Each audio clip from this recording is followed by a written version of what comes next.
become a better understanding, blah, blah. Disney seems to like to be able to keep their options open. So for those two reasons, I do not think... Hello, guys, can you hear me? I mean, I don't know that. That's no insider information. I just think they're going to keep their options open, but we'll see. All right, next up here. That was Biggie. Russell Amato writes, hey... I don't know, something's going on with the mic. It's doing it again, isn't it? Probably.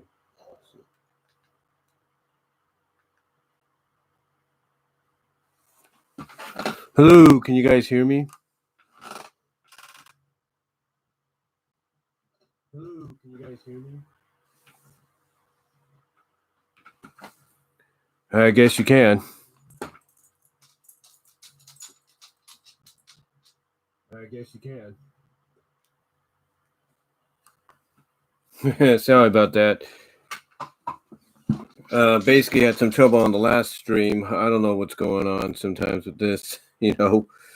But yeah, welcome guys to a TGIF, if I get this right here, trying to link it up onto my Twitter. I can share with everybody here. But yeah, welcome to a TGIF edition on this beginning of Valentine's Day weekend, because yes, Valentine's Day is this Sunday, in case you guys don't know. And hold on, let me make sure I'm looking straight into the camera here. Hold on. Okay, just want to make sure you guys can see. Make sure I'm looking straight and all that. So just a little bit more. There we go. Hold on for a sec.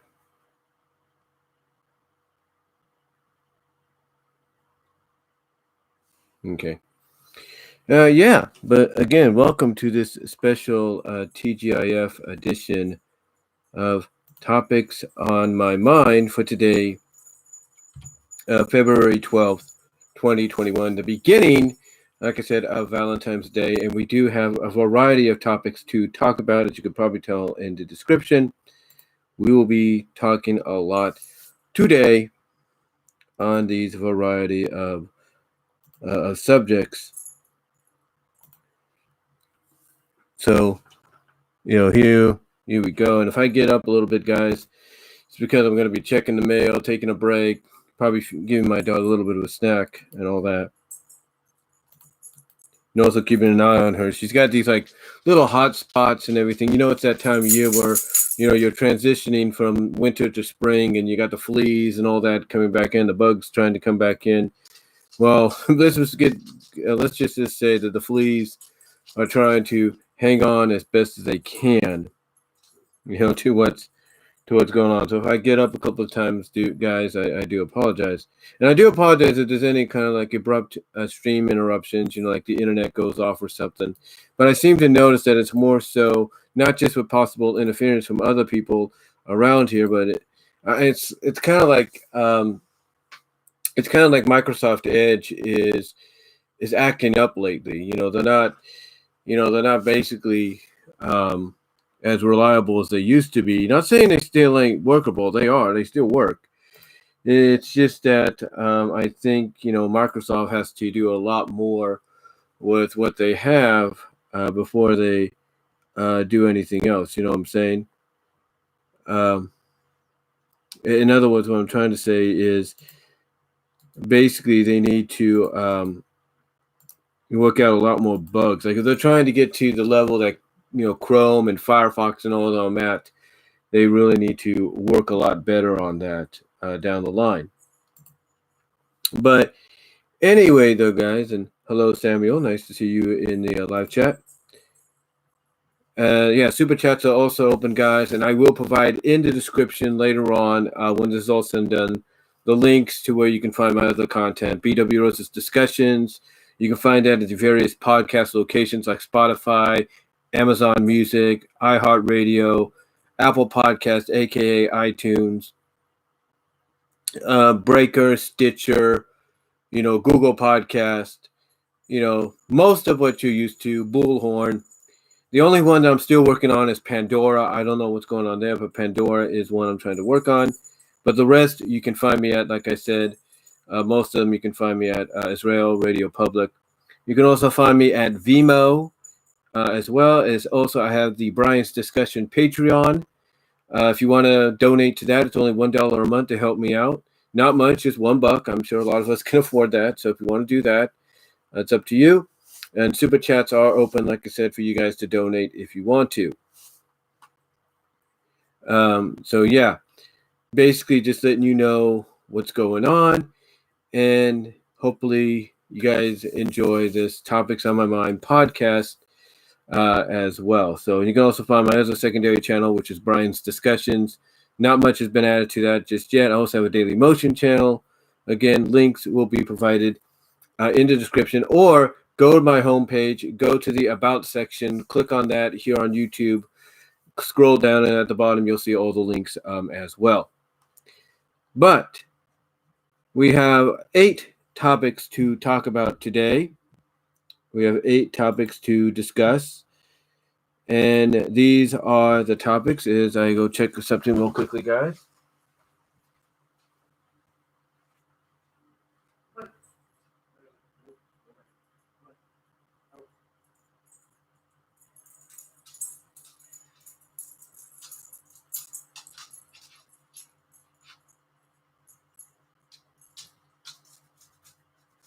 Hold on, guys. Be right back.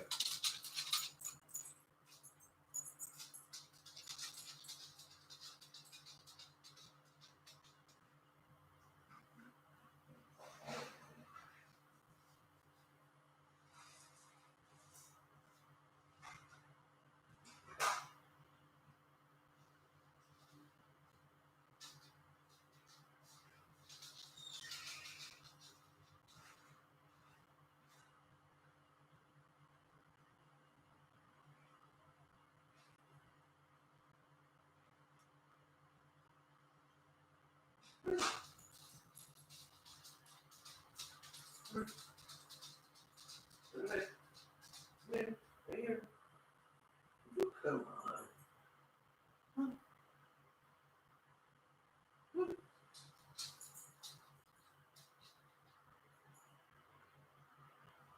Okay. Here you go.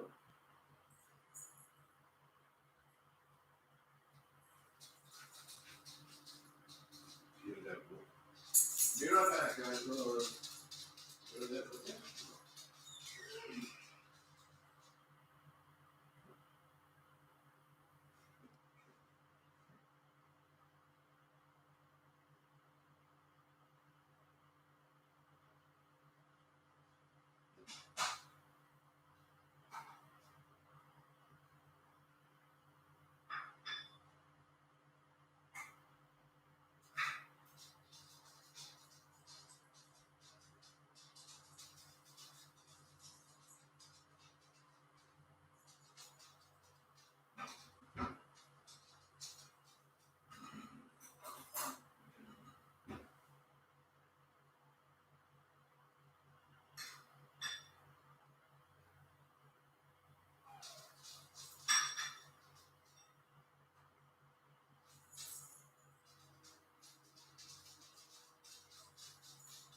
Okay, guys, sorry about that.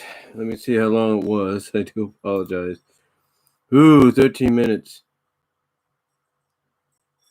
And thank you, Bugs. I'm doing good so far. I wish I would have been here right at the beginning. Sorry for that bit of a delay. I'm pretty sure you're thinking, man, what took him so long? Well, I'm going to check right now how long that was. Hold on, guys.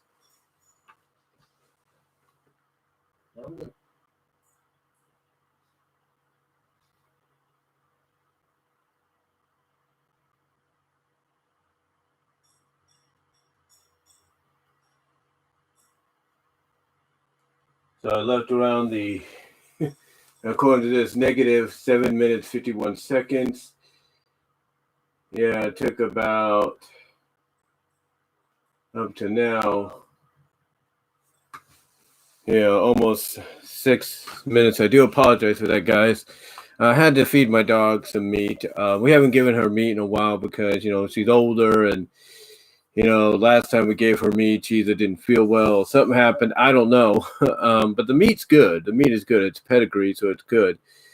So what my mom suggested is just give her a teaspoon, a tablespoon, which is basically the big spoons and all that, and mix it in with her dry food, see what happens. Hopefully that'll work.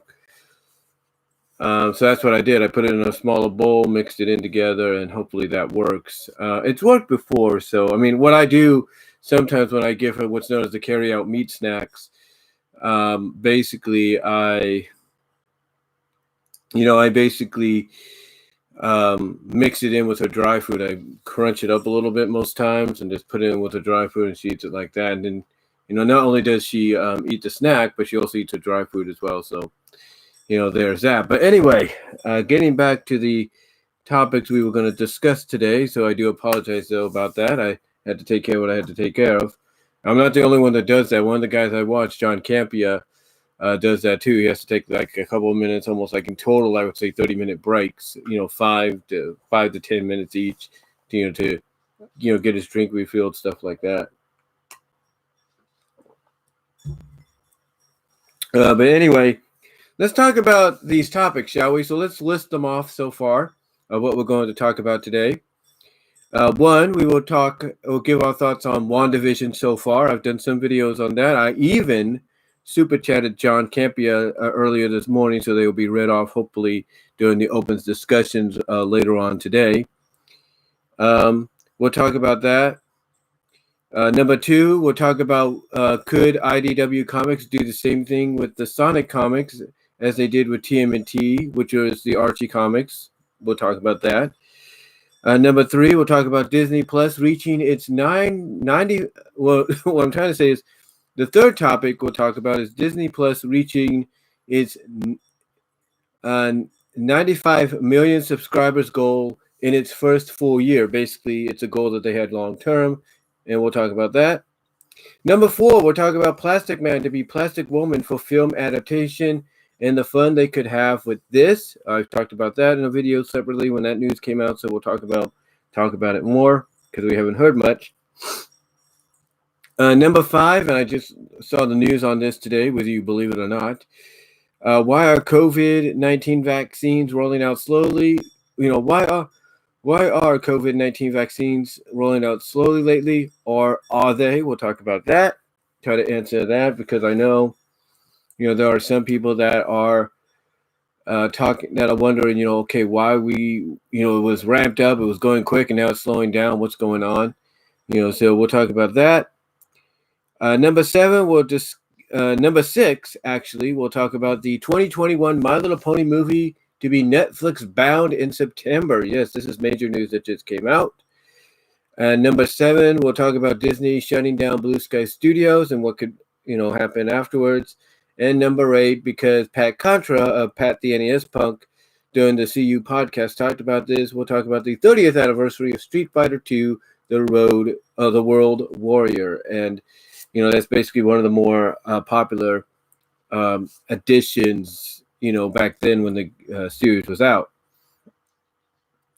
So, yeah, basically, again, Super Chat's open if you want to do that, as well as check out my other stuff, and I'll provide links to that in the description later on. so you guys can watch those, listen and watch those, and donate if you like. Anyway, though, guys, let's get ready to talk about our first topic, and I'll be back in a moment. I gotta check something.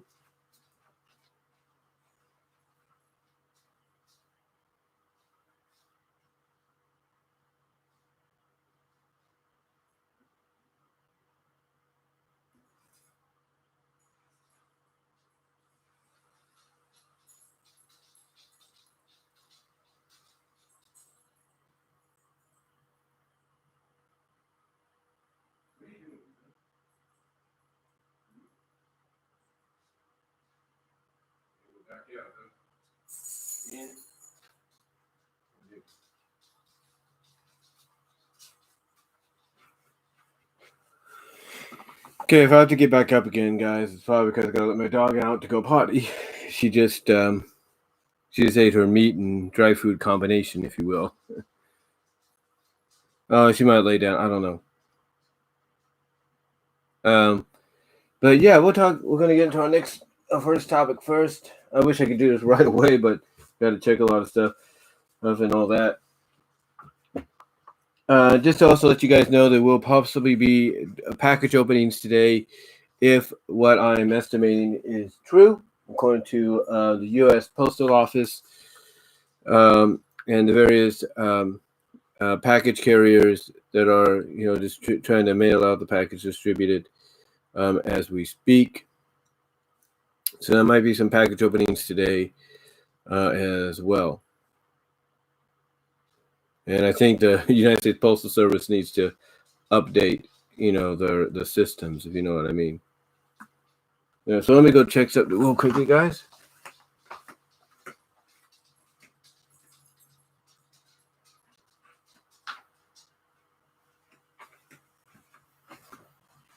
Okay, just checking. All right, so finally, how many minutes are we in here, guys? I do apologize. Almost 20 minutes. And hello, details.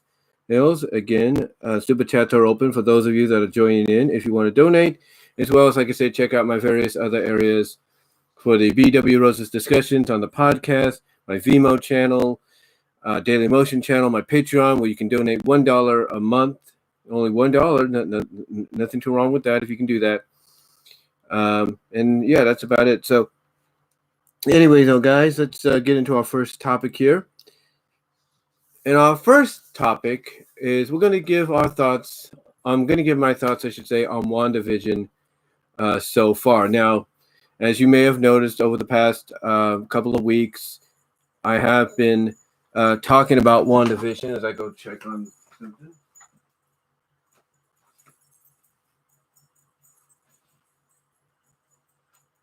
Like I said, I have been,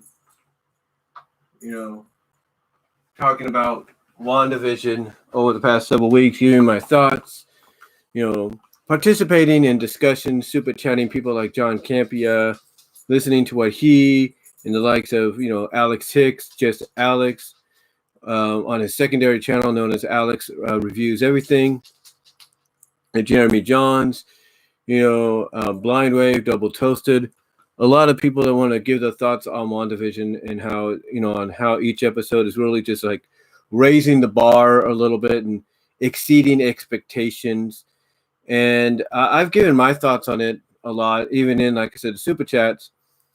And, WandaVision, I'm going to say this, Kevin Feige, and I mentioned this in a super chat that I sent to John Campia that he'll be reading off later on, I'm hoping. But I sent this to John Campia in a super chat. If I can pull it up and you guys can see it, I'll show you. But basically, this was the first one I gave him, and I posted this. Let's see when did I do it? Try to pull it up here for a second.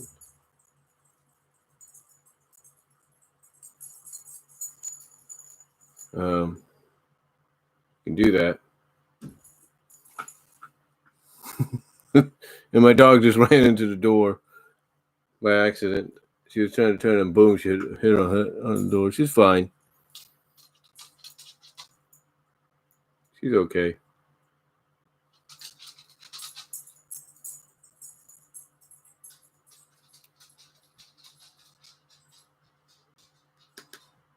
Trying to get the thing to come up here for a second. Let's see if it does it.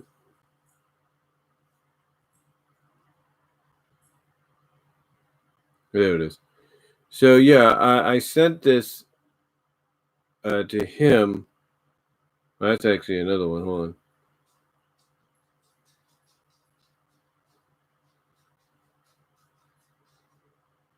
Yeah, I actually sent this to him around like early this morning, about like 7 something, 8 something. Yeah, but 8:18 I screenshot this, but I sent this a lot earlier. Basically, this is the thing that Kevin Feige, in my opinion, is doing when it comes to WandaVision. And I sent this to John. Hopefully, it'll be read today. I said, this is what I said to him. I said, "Hey, John and Ann," because he brings his wife on, Ann Campia. But this is what I said. I said, "Hey, John, it seems to me that Fergie, I put the Fergie, that Kevin Feige, or the Fergie, or that I should have said that. That was my wrong, bad. It seems to me that Fergie is going by the old saying Roddy Piper used to use, and that old saying is this: just when they think they have the answers, I change the questions. That's the vibe I got here, and that's essentially something that I'm sure he's going to point out speaks for all of WandaVision. That. And hello, Retro. Nice to see you in here as well. But like I said, that's kind of the vibe that a lot of people are getting with WandaVision as I check on things right now.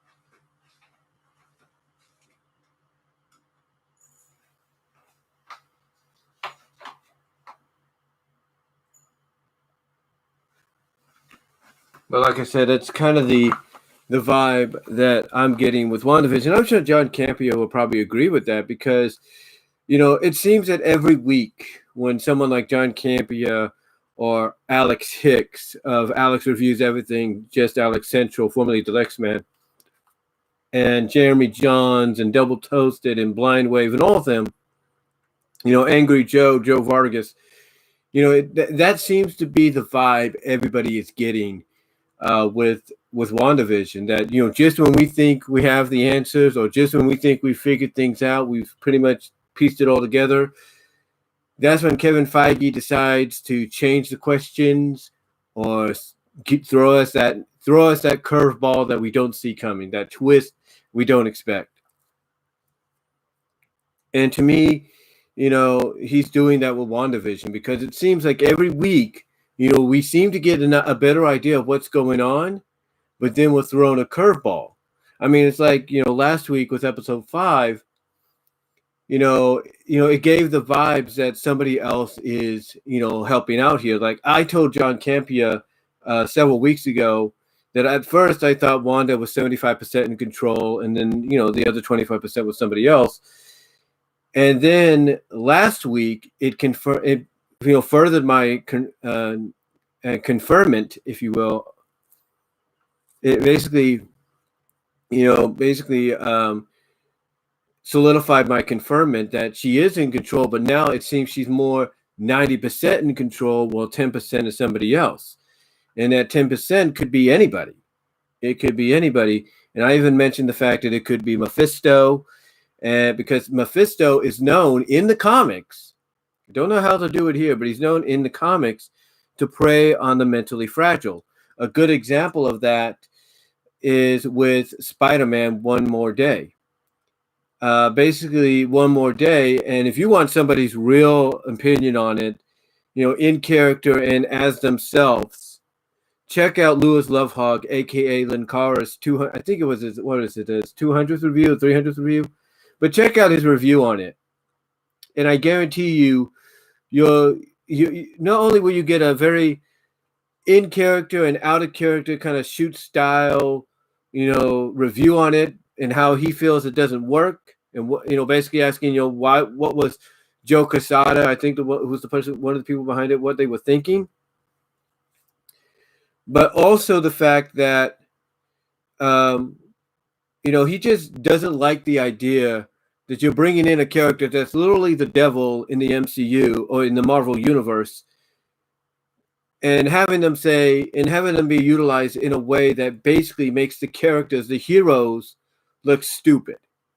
Because the One More Day deal was basically all Mephisto wanted was Spider-Man and Mary Jane's happiness, aka the marriage. So what does he do? He grants him exactly that. He grants Spider-Man what his desire, and that is to basically be, I guess, have things back to the way they were. No marriage, no nothing, back in high school, back in college, whatever the case may be. But it seems that Mary Jane made a deal with him that only she and then later on Peter will start recalling their previous lives, especially if they end up together in this new reality. So, and hello, Alexander. Nice to see you in here. And yeah, you got to right to your opinion, Alexander. That's how you feel. But anyway, though, that's who Mephisto is.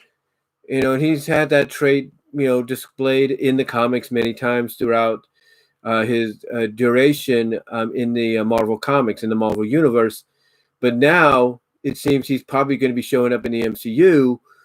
And if it is him, again, speculation's going around there now, especially after today's episode, because it premiered at midnight Pacific time here in California, or here on the West Coast, that basically, we also could be dealing with Nightmare. We could be dealing with the Nightmare character, or we're dealing with a Nightmare or Mephisto hybrid character. Basically, it's one or the other, but a hybrid of both Nightmare and Mephisto in one. Like Mephisto could show up, but he's a hybrid of both Nightmare and himself in personality and in powers and whatever. Or the same with Nightmare. He's a hybrid of Mephisto and himself, in personality traits and powers and all that. So now he's being thrown into the equation. And this all has to center around the fact that Wanda is mentally broken. She's mentally, emotionally broken. And that whoever is pulling the strings, they're giving her free range. They're giving her free range to the viewer, to the viewer, she is basically 90% in control, but there's 10% of it that's not her.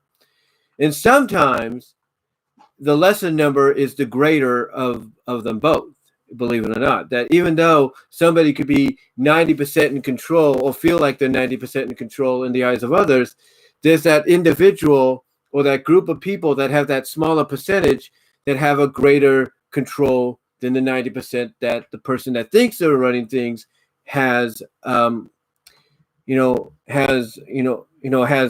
well, or something like that. But basically what I'm saying is, for example, let's say, for me, I live here, right? I live with my mom and everything. And you would think, okay, right now, Brian is on his, has the house to himself. He's 100%, 90% in control, right? But even though I might be 90% in control right now while she's at work, she's 10% in control. She still has 10% control even while she's at work, because she checks up on me. She makes sure things are going okay and all that. She still has that 10%. She still has that 10%. And even if I try to do a video, or whether it's a live stream like this or an on-camera video, whatever the thing that I'm going to upload later, I only have like 75% or 50% control, and the other is her. So even if I have, like during the night when she's resting, I might gain 75% control and she has 25%. She still has that 25% she still has is greater, because I have to constantly check and make sure that I have, I'm going to have basically some uninterrupted time to do a video, because she might wake up and move around, and I might do a video, and she might mistake it for me saying something about her or about something she doesn't want to be let known or stuff like that, or misinterpret it like that. And to me, that's basically what I see here with WandaVision. I see that Wanda, although from a viewer's perspective, she has 90% control, and 10% is being done by somebody else. That 10% is greater than that 90%. In other words, that 10% is more powerful, more controlling than that 90% that Wanda has. As crazy as that sounds. In other words, basically, that 10% can overlap the 90. Now, with that said, though, like I mentioned earlier, and I put in that super chat to John Campia, I basically Kevin Feige, what he's doing with this series, which is basically, a continuity. It's just, well, basically it's not a continuity, but basically is a story that takes place. Because in case you guys are wondering still, exactly when does WandaVision take place?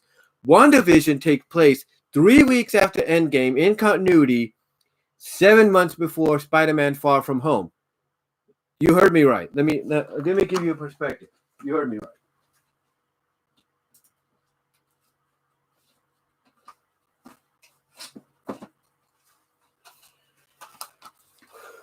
Okay, so WandaVision takes place 3 weeks after this, 7 months after this. So when WandaVision gets released on home video, which it will, on Blu-ray and DVD, you're going to want to put it right between this and this in your MCU continuity display on your shelf, like I have on mine. Because WandaVision fills the gap between these two, because it takes place 3 weeks after this, 7 months before this. So there you go. 3 weeks after this, 7 months before this. And the way they confirm this is in here, you will have basically a statue of Vision, basically indicating he's dead.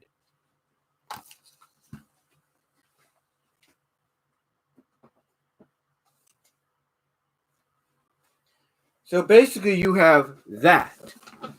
So basically you have that moment in there that basically indicates from a continuity standpoint that this takes place before Far From Home.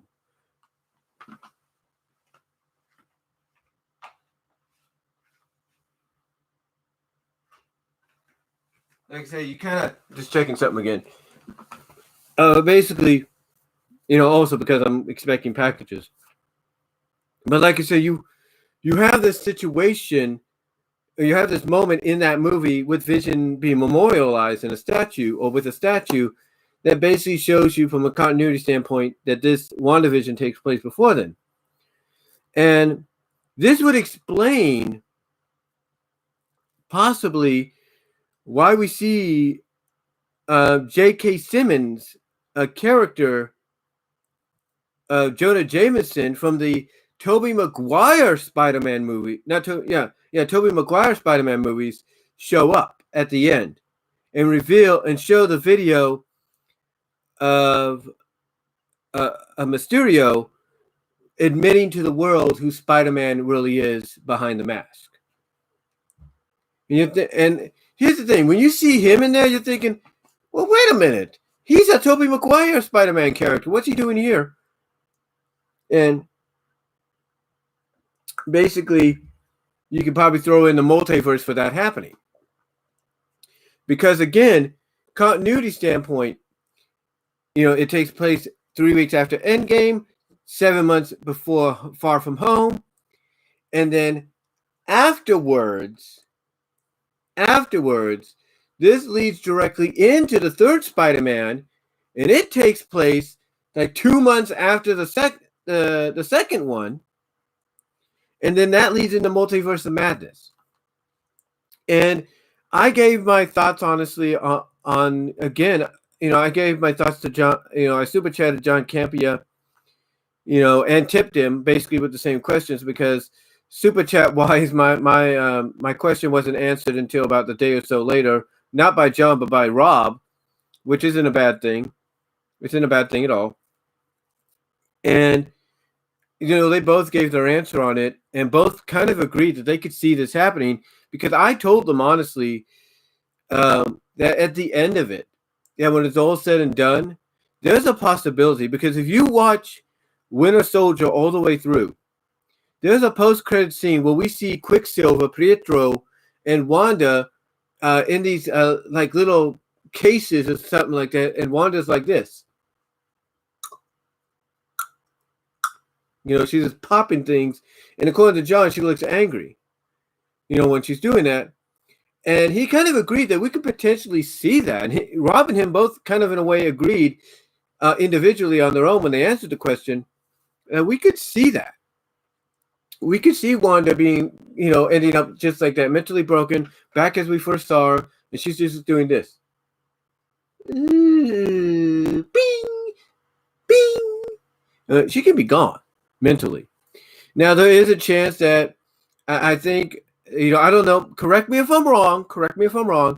But I think there's a chance that if they do take an element from the House of M storyline, which they are loosely adapting, according to a lot of people, with WandaVision and it going into Spider-Man 3 and then Doctor Strange 2,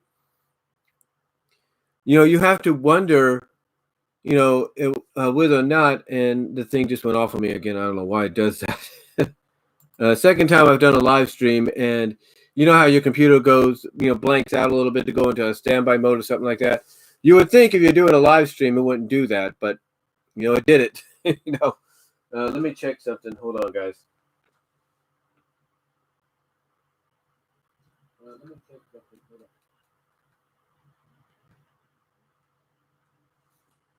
on. Okay, everything's fine. But like I said, you know, again, correct me if I'm wrong, everybody, but there is a moment in House of M, or at least towards the end of it, most of it, that Wanda, I should say, does something to where she says, no more mutants. We know that basically limits the mutant population. But then there's another thing that happens to where when it's over, she disappears. Like she just goes off everybody's radar. She's gone. Now, I don't know if that's when she does the no more mutants deal or if that's afterwards. I don't know. But we know that she disappears and basically ends up off everybody's radar for quite some time, because what we're getting, the vibe we're getting here with WandaVision is similar to the House of M and what goes on there with her. And that is the fact that all she wants is happiness. She just wants her happily ever after.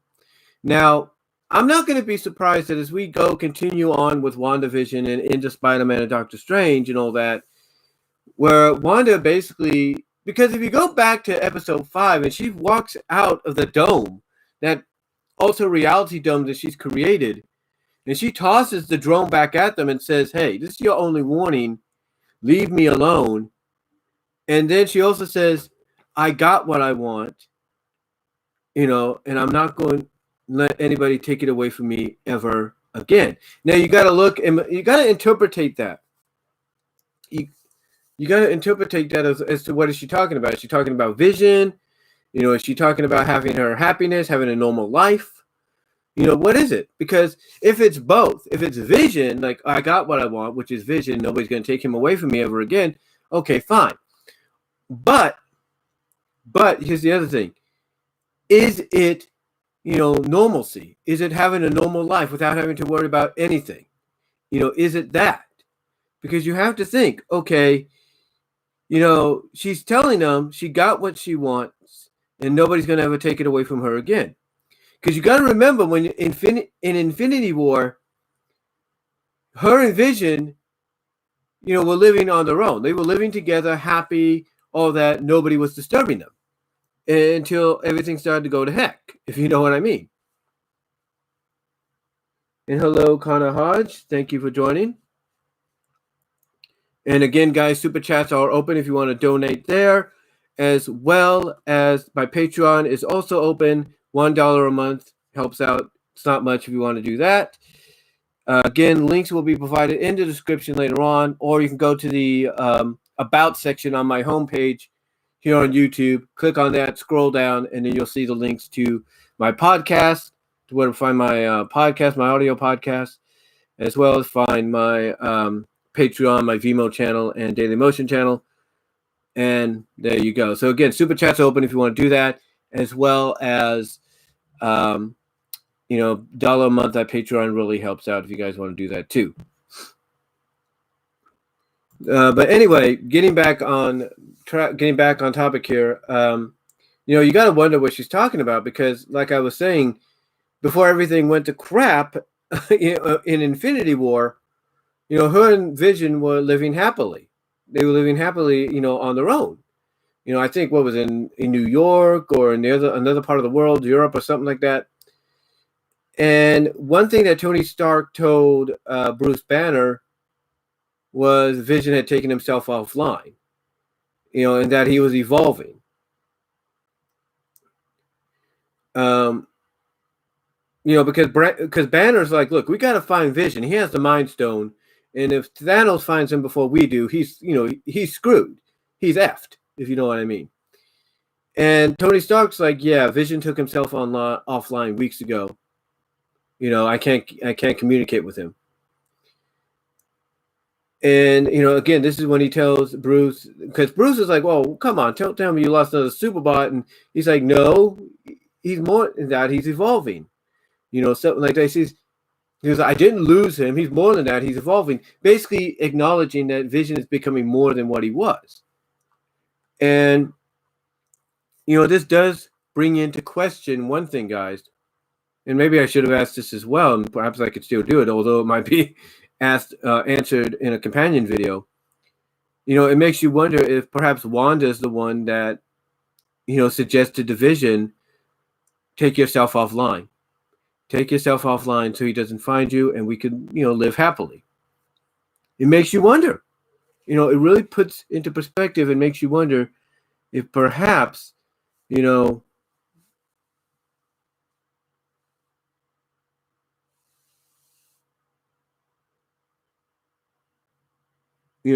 makes you, it makes you wonder, basically, if she's the one that suggested, for him to go offline, because, why would Vision do that, knowing that he might be needed, in case of a crisis? So, yeah, it really makes you think that, or believe that Wanda is the one that suggested it, because obviously, again, however you take her, I got what I wanted, nobody's going to take it away from me again, in context, it makes you wonder if it's about Vision, or it's about her having a happy, normal life, a perfect life, if you will, and not having to worry about anything anymore, not having to be worried about being called upon or anything like that. It makes you wonder. So, again, like I said to John Campia, I truly believe that, Wanda could end up as we first saw her in Winter Soldier, back in a containment unit or something like that, just doing this. But instead of being angry or something like that, she's just gone. She's mentally out of it. You gotta think that's going to be at the hands of Doctor Strange, Sword, aka Sword/Shield. You gotta wonder. You gotta wonder exactly what's in store.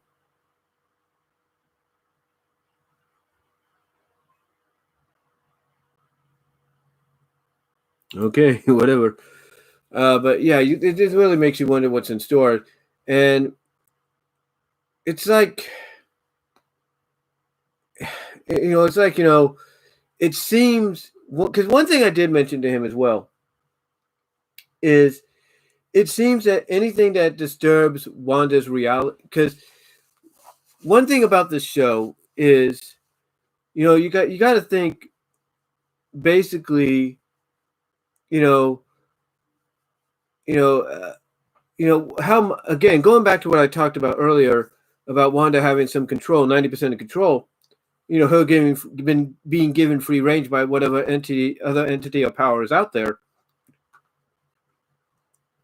You have to wonder if, she wants to make sure that nothing disrupts her, her reality or her happiness, even from the inside and from without, because you got to go back to And again, this all ties into what I'm saying, to where I think Wanda could end up when it's all said and done. Like I said, it's either that, or we end up having Wanda basically erase herself. Basically, she's still existing, but she just erases herself from everybody's mind so that she can go and have a happy life with Vision, or whatever interpretation of Vision that she'll have, or whatever the case may be. It makes you kind of think that that's the direction we're heading in. But when you go back and look at everything that's going on, where she's telling the sword agents and Monica, hey, I got what I wanted. Nobody's going to take it away from me ever again. And then, of course, going before that, you see how she basically reacts to finding out who not Wanda, but who Monica really is, Geraldine, that is, who she really is. And how she removes her from the equation, or how she rewinds time with the beekeeper and it's like, nope, you ain't coming in here.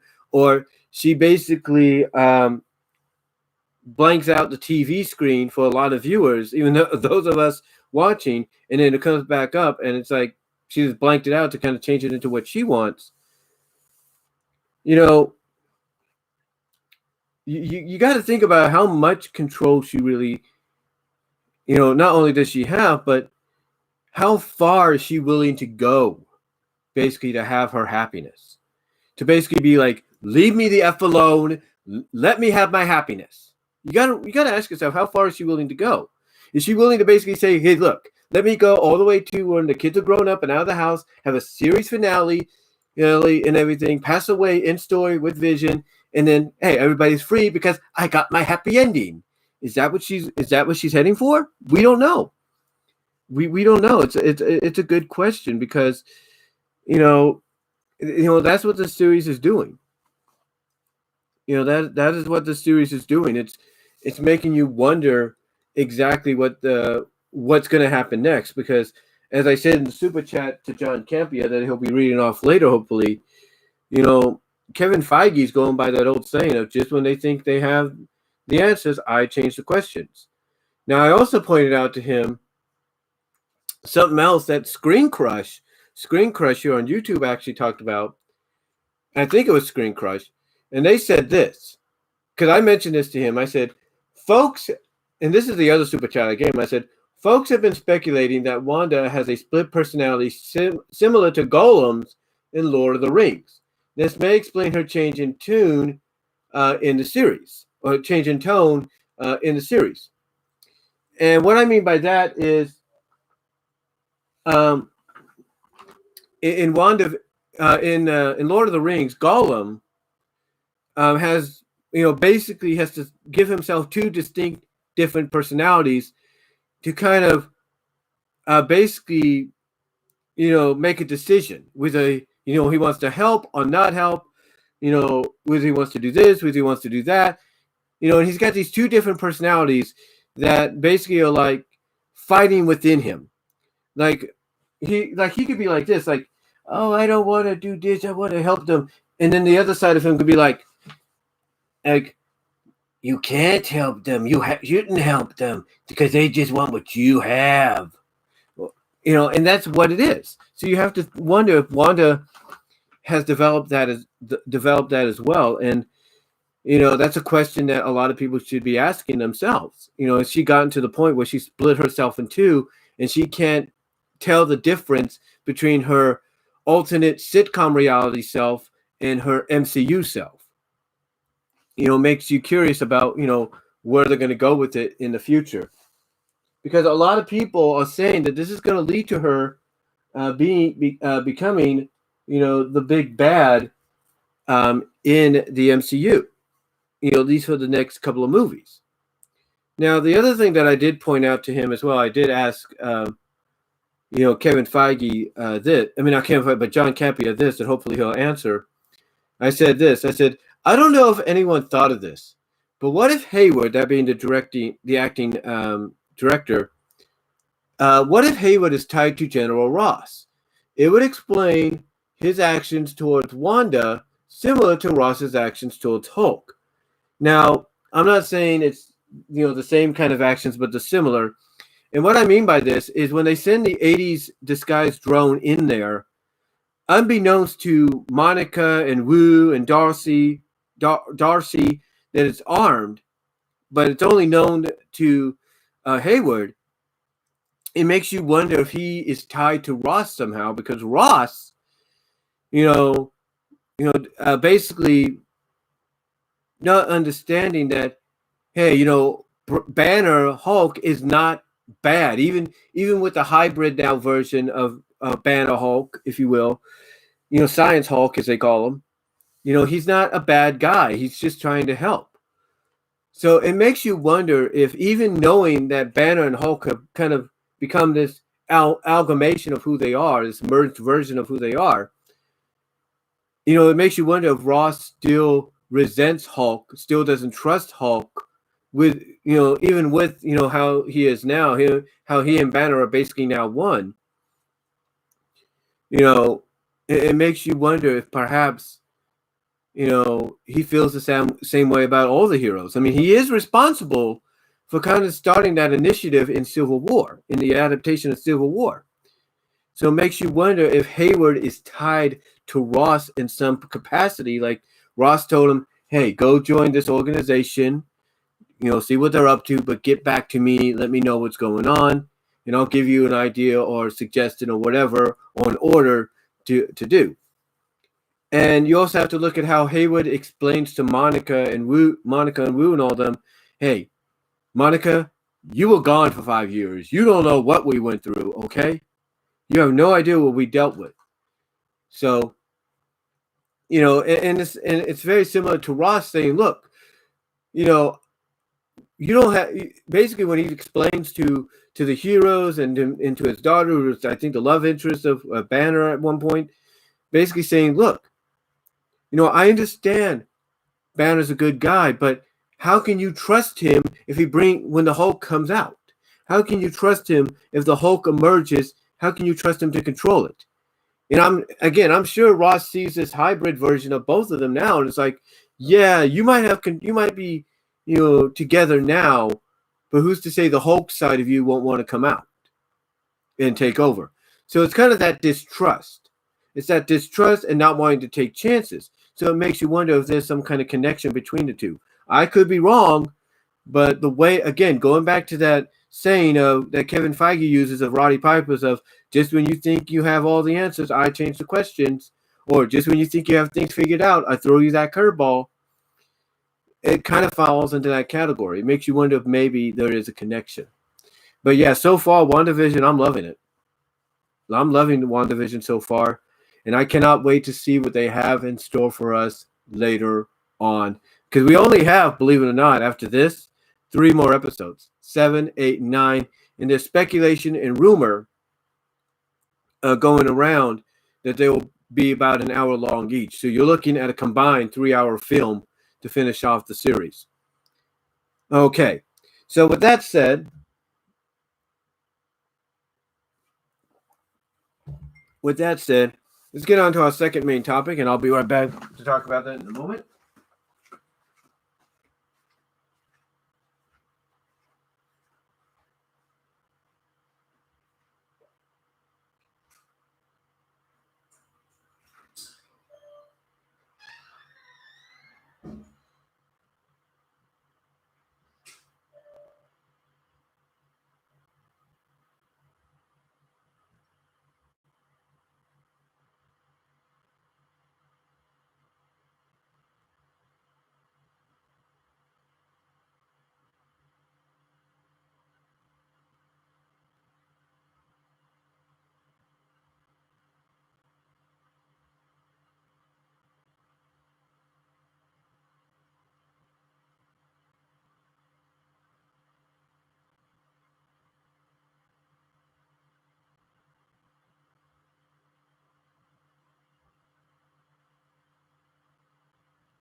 Whoops. Be right back, guys. Got the wrong way.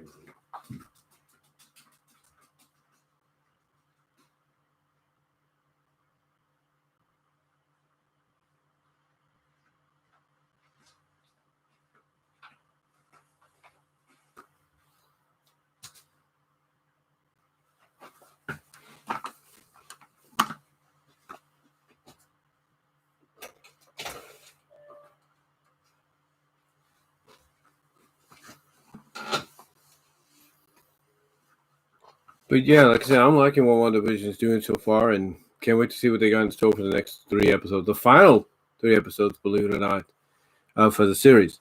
And now, on to our second topic.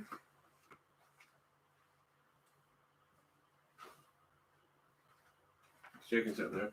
Now, on to our second topic, and this is really interesting, this one. And the second topic we're going to talk about and ask and try to answer is, could IDW Comics do the same thing with the Sonic comics as they did, as they did. I put too much. I gotta change that, but it's okay. But as they did with TMNT, Teenage Mutant Ninja Turtle comics, the Archie ones. Now, what I'm talking about there is Archie Comics used to have the publishing license to Teenage Mutant Ninja Turtles, just as they did at one point with Sonic the Hedgehog. And what happened over the past several years, or what has occurred over the past several years, is IDW and Archie Comics, along with, I assume, Peter Laird and Kevin Eastman, came to an agreement to allow a republication of the classic Archie stories. So, in other words, if you didn't get to read them initially, now you'll be able to read them in these big collections that they will release. As a matter of fact, I think. Let me go check over here for a second, guys.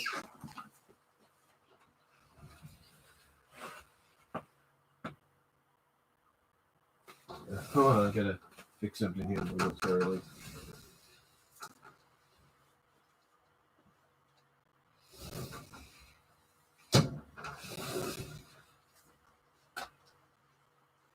Matter of fact, let me see if I can check here real quickly. Maybe I can't. No, wait, hold on. Found it. I found one I need to give an example of. Oh no, that's the Rocketeer.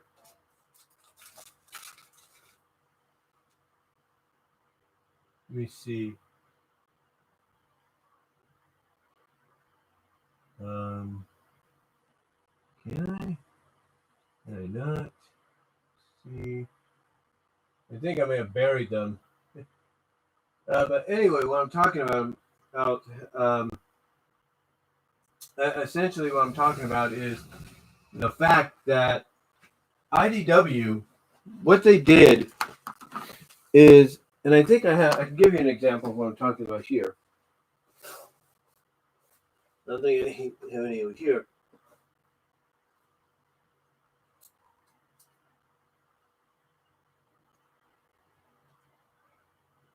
Oh wait, I do. Hold on. I have one. What IDW did, and I have a couple more. Some of them are in the closet, I think. I gotta rearrange a lot here. But basically, what IDW Comics did is basically they took essentially, what was it about? According to this, issues 67 to 72. It's 67, 68, 69, 70, 71, 72. Basically, let's say 67, 68, 69, 70, 71, 72. They take 6 issues each. And what they did is they would basically republish them in these volumes. Now, I have a good chunk of these already. I just got to put them all together, if you will. I got to put these all together so I can read them.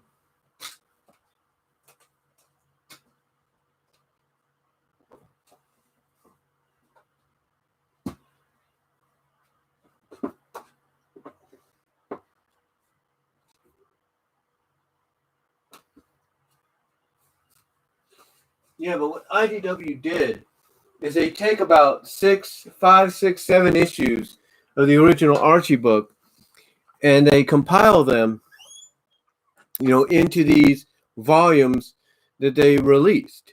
And this was in conjunction with Archie Comics and I think Kevin Eastman and Peter Laird, but mostly with Archie Comics. So the question that I have here in this topic, the second topic is, could IDW Comics do the same thing with the Sonic Comics? And here's the big difference. Here's the big difference, if you will. Here's the big difference. The big difference being the fact that unlike basically Teenage Mutant Ninja Turtles, which only went for about 72 issues, 72, 73 issues, was scheduled to go more. They had a City at War storyline lined up and ready to go for later on, but the book was canceled due to the ending of the partnership or something between the two sides. And they were planning, but like I said, they were planning to do that, and I think they still wanted to try to get City at War published. I don't know if they accomplished that or they didn't. I don't know if they're still working on that.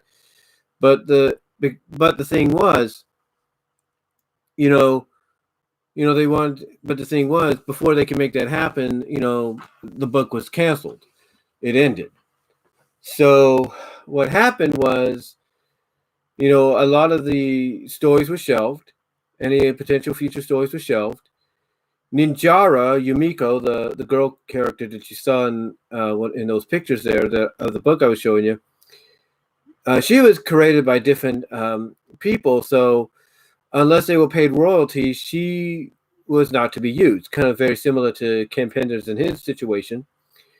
So she ended up appearing in another comic by Radio Comics publication called Furlogue. Yeah, Furr Logue. In other words, like furloughed or something like this is called Furlog, if you will. That's what it is, Furlog. Like Furlogue, this is Furlog or something like that. So she appeared in several issues there, and those were black and white comics. But point being though, the book was scheduled to continue on until it was canceled. And ever since then, trying to get all the individual issues or the issues you want sometimes are easy to come by, price wise, and sometimes they're not, especially the ones you're looking for. Like for me, I had about 3 out of the 4 issues of the Moon Eye Saga, except for the last issue. Never could get my hands on it for some reason. No matter how many times I checked in at Mile High Comics, I could never get my hands on it. Thankfully, IDW went and did this, and now I have that and other stories as well that I had previously owned individually when the comic was under the Archie license, as well as now the trade paperbacks. And it makes you wonder again, could they do the same with the Sonic comics that were under Archie's license as well? Now I know they can't do it with all of them, but I'm just curious, could they do it with most of them? Because when you really think about it, as I was trying to say, the Ninja Turtles comic only went for about 72 issues on the main book. It went 72 issues. I don't know how many super specials that it had, or any specials that it had, how many 48-page specials that it had. I know one of them that I have focused mostly on Ninjara and Raphael. So I know they had, they had 72 issues as the main comic. They had so many issues, so many 48-page specials. They had, I think, a 3 to 4 part miniseries for April O'Neil. So they had the spin-off, the Mighty Mutant Animals. They ran for a while. So they had their fair share. I would say they had close to over 100 issues. Close to about over 100 issues. Not saying they did, but I'd say it was close. Maybe just a bit over combined with everything, all the spin-offs and all that, the 48-page specials. I would say they had close to a little over 100 issues combined during the Archie run. But what IDW's done here is they've taken all those stories out of the main book and probably eventually the super specials down the line in the miniseries, and they put them into these trade paperbacks that contain 6 to 7 issues. And some of them are, I think, of the miniseries that were involved as well, or that would lead into something. So, you have to think that, okay, if they're doing that with 72 issues of the main comic and some of the spin-offs and the specials, which consisted to a little over 100, in my opinion, imagine what they could do if they made a similar deal with Archie Comics and Sega and got basically the Sonic comics involved. Now, I know you're probably thinking, well, there's no way they can get them all published because, Ken Penders would probably want some royalties for his characters being used. Well, here's the thing. That probably won't be that. But here's the thing. IDW could probably do that. They could probably pay him the royalties. Despite what others may think about IDW Comics internally, and what they're dealing with financially and all that, IDW Comics, I think, could, along with Archie Comics' help, could make a deal to where they could pay the royalties to Ken Penders for his characters being utilized for these trade paperbacks. And they could probably pay him royalty very, very nicely. They could probably pay him very nicely in a very royalty way. So, so to me, I think they could do it. And when you think about it, the Sonic comics have more issues combined than the entire Archie TMNT run, period. You're looking not just at, the main book, which ran for about, God, how many issues was it? About 291, 292? Basically 220 issues more than the TMNT's main run. Then you got to look at the specials. You got to look at the miniseries. You got to look at Sonic Universe, the spinoff. They have plenty of content to work with. So the thing is, what's stopping them? Nothing. Nothing's really stopping them except maybe having to figure out, okay, how do we pay, Ken Penders and this guy and that guy royalties to utilize the characters. That's all it would be. And they wouldn't have to worry. And that shouldn't be something complicated to worry about. It shouldn't be. It shouldn't be something that's complicated to figure out. You know what I'm saying? It shouldn't be, too complicated to figure out in the long run. If you know what I'm talking about, if you know what I'm saying, shouldn't be too hard to figure out. So, to me, when I look at, could they do it? I think IDW could. I think IDW potentially could do it.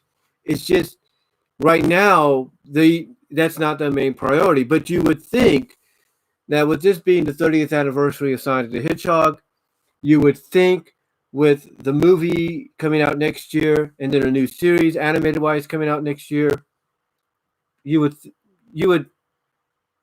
basically come to believe that, there's not a better opportunity to capitalize on it.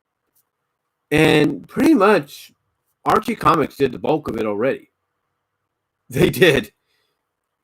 I mean, if you go back and watch a video I did a couple weeks ago, let me see if I can find it here. Yeah, about a week ago, going on 2 weeks now. I did a video. I was showing the entire collection of books that I had. It's about an hour and 52, so I do apologize for that. But one of the things I talked about, and I think I pulled it out here towards the end. I'm not really sure. I'm trying to find where it's at.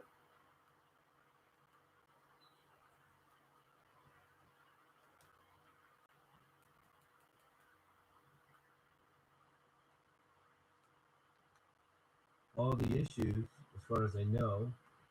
Well, here we go. Legacy series. These are books that they put out. The Sonic Legacy series. And it was 3 volumes. And it was like a lot of issues. 3 big bulked up volumes.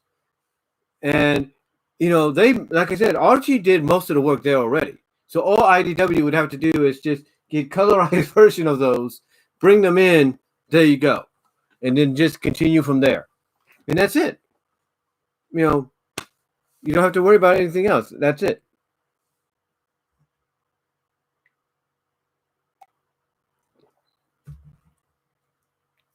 But here's the thing. They're not doing that. They're not doing that. So, but they should. And I think the timing couldn't be better. And again, Archie Comics did most of the work for them already with those 3-volume Sonic Legacy books. But yeah, could they do it? Absolutely. Absolutely, they could do it. They could do it no matter what the situation. They could do it no matter what. Again, the only things they would have to worry about is, negotiating with penders and whoever else for royalties. And mostly penders, I think, because I think everybody else would be cool with it because they get some kind of compensation. Let's be honest. Nowadays, with things going on, you have to give some kind of compensation for utilizing licenses or properties or whatever, in my opinion. So to me, I think it can be done.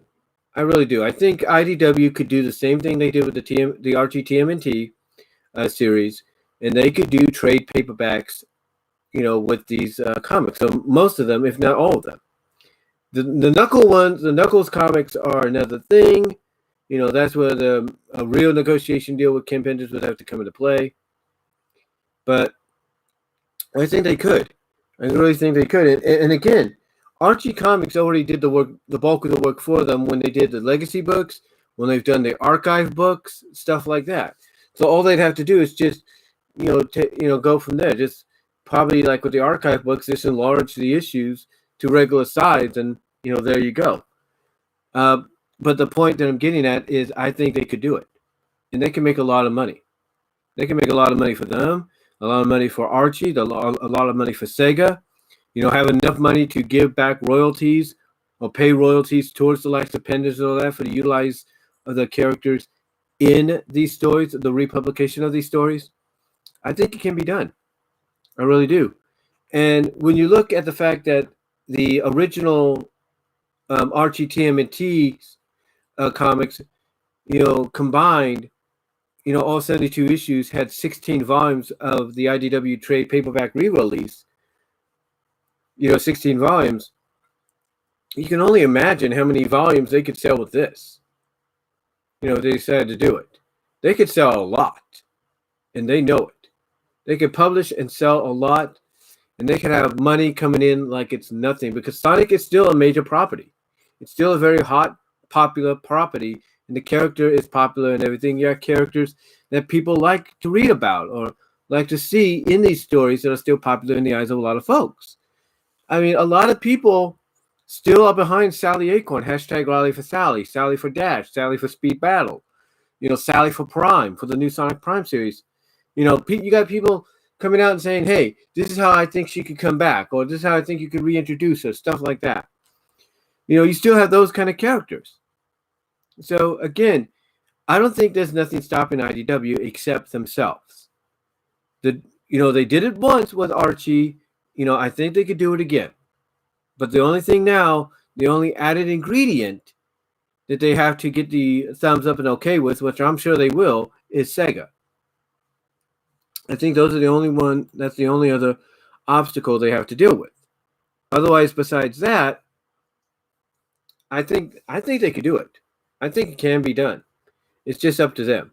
And hopefully, maybe they might make an announcement later this year and say, yeah, we're doing it.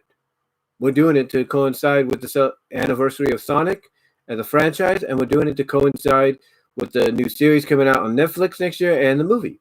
Hopefully they do it. Because again, if they could already do trade paperbacks of each of the arcs from the beginning to the recent ending of the Metal Virus, again, what's to stop them? What is stopping them from doing the Archie book? The Archie comics, republishing them in a similar way they did with the TMNT series. Nothing is stopping them, and they know internally that it can make them money. They know it. So anyway, though, I just wanted to talk about that on the second topic.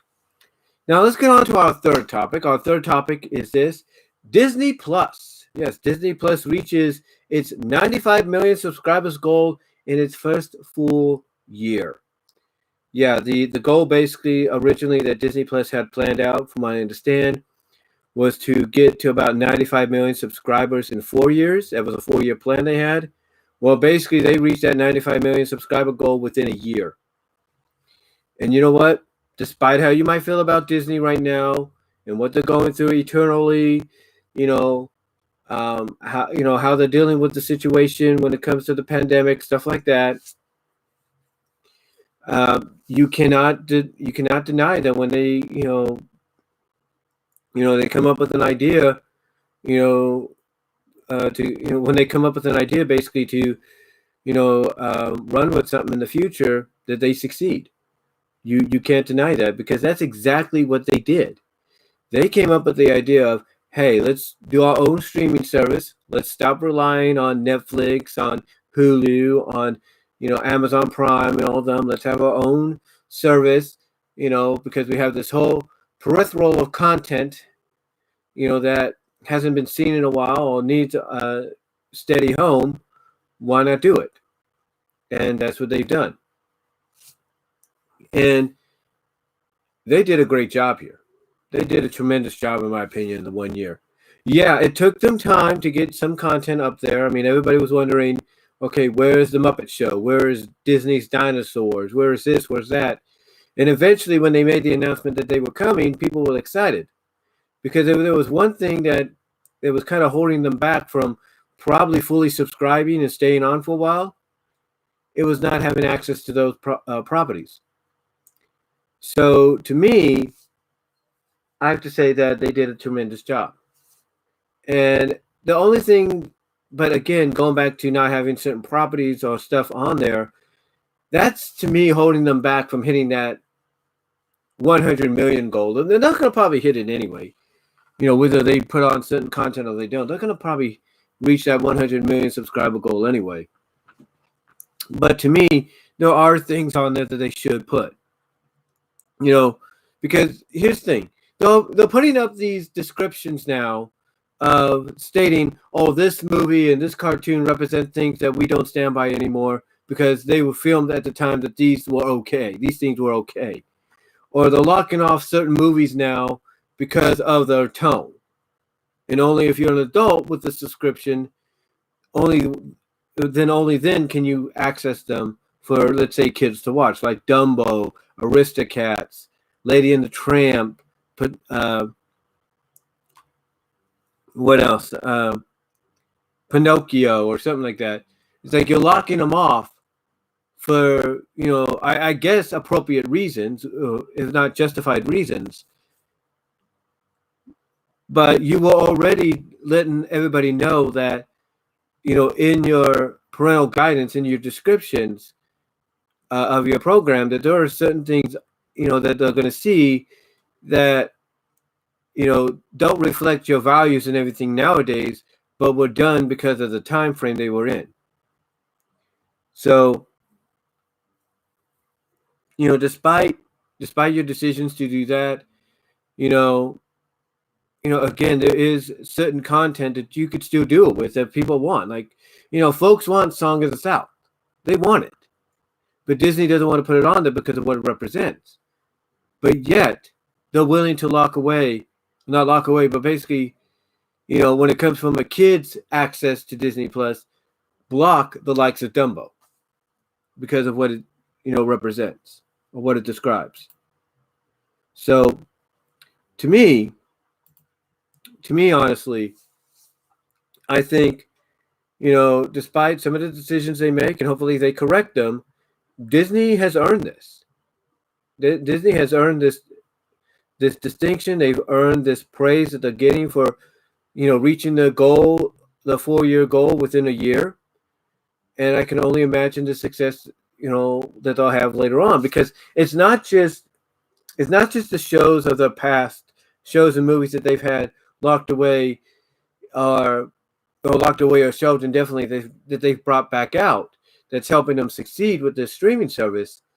But it's the other stuff as well that they're putting on, like the new original content. And people are enjoying it. People are enjoying it, and they can't get enough of it. and they want more.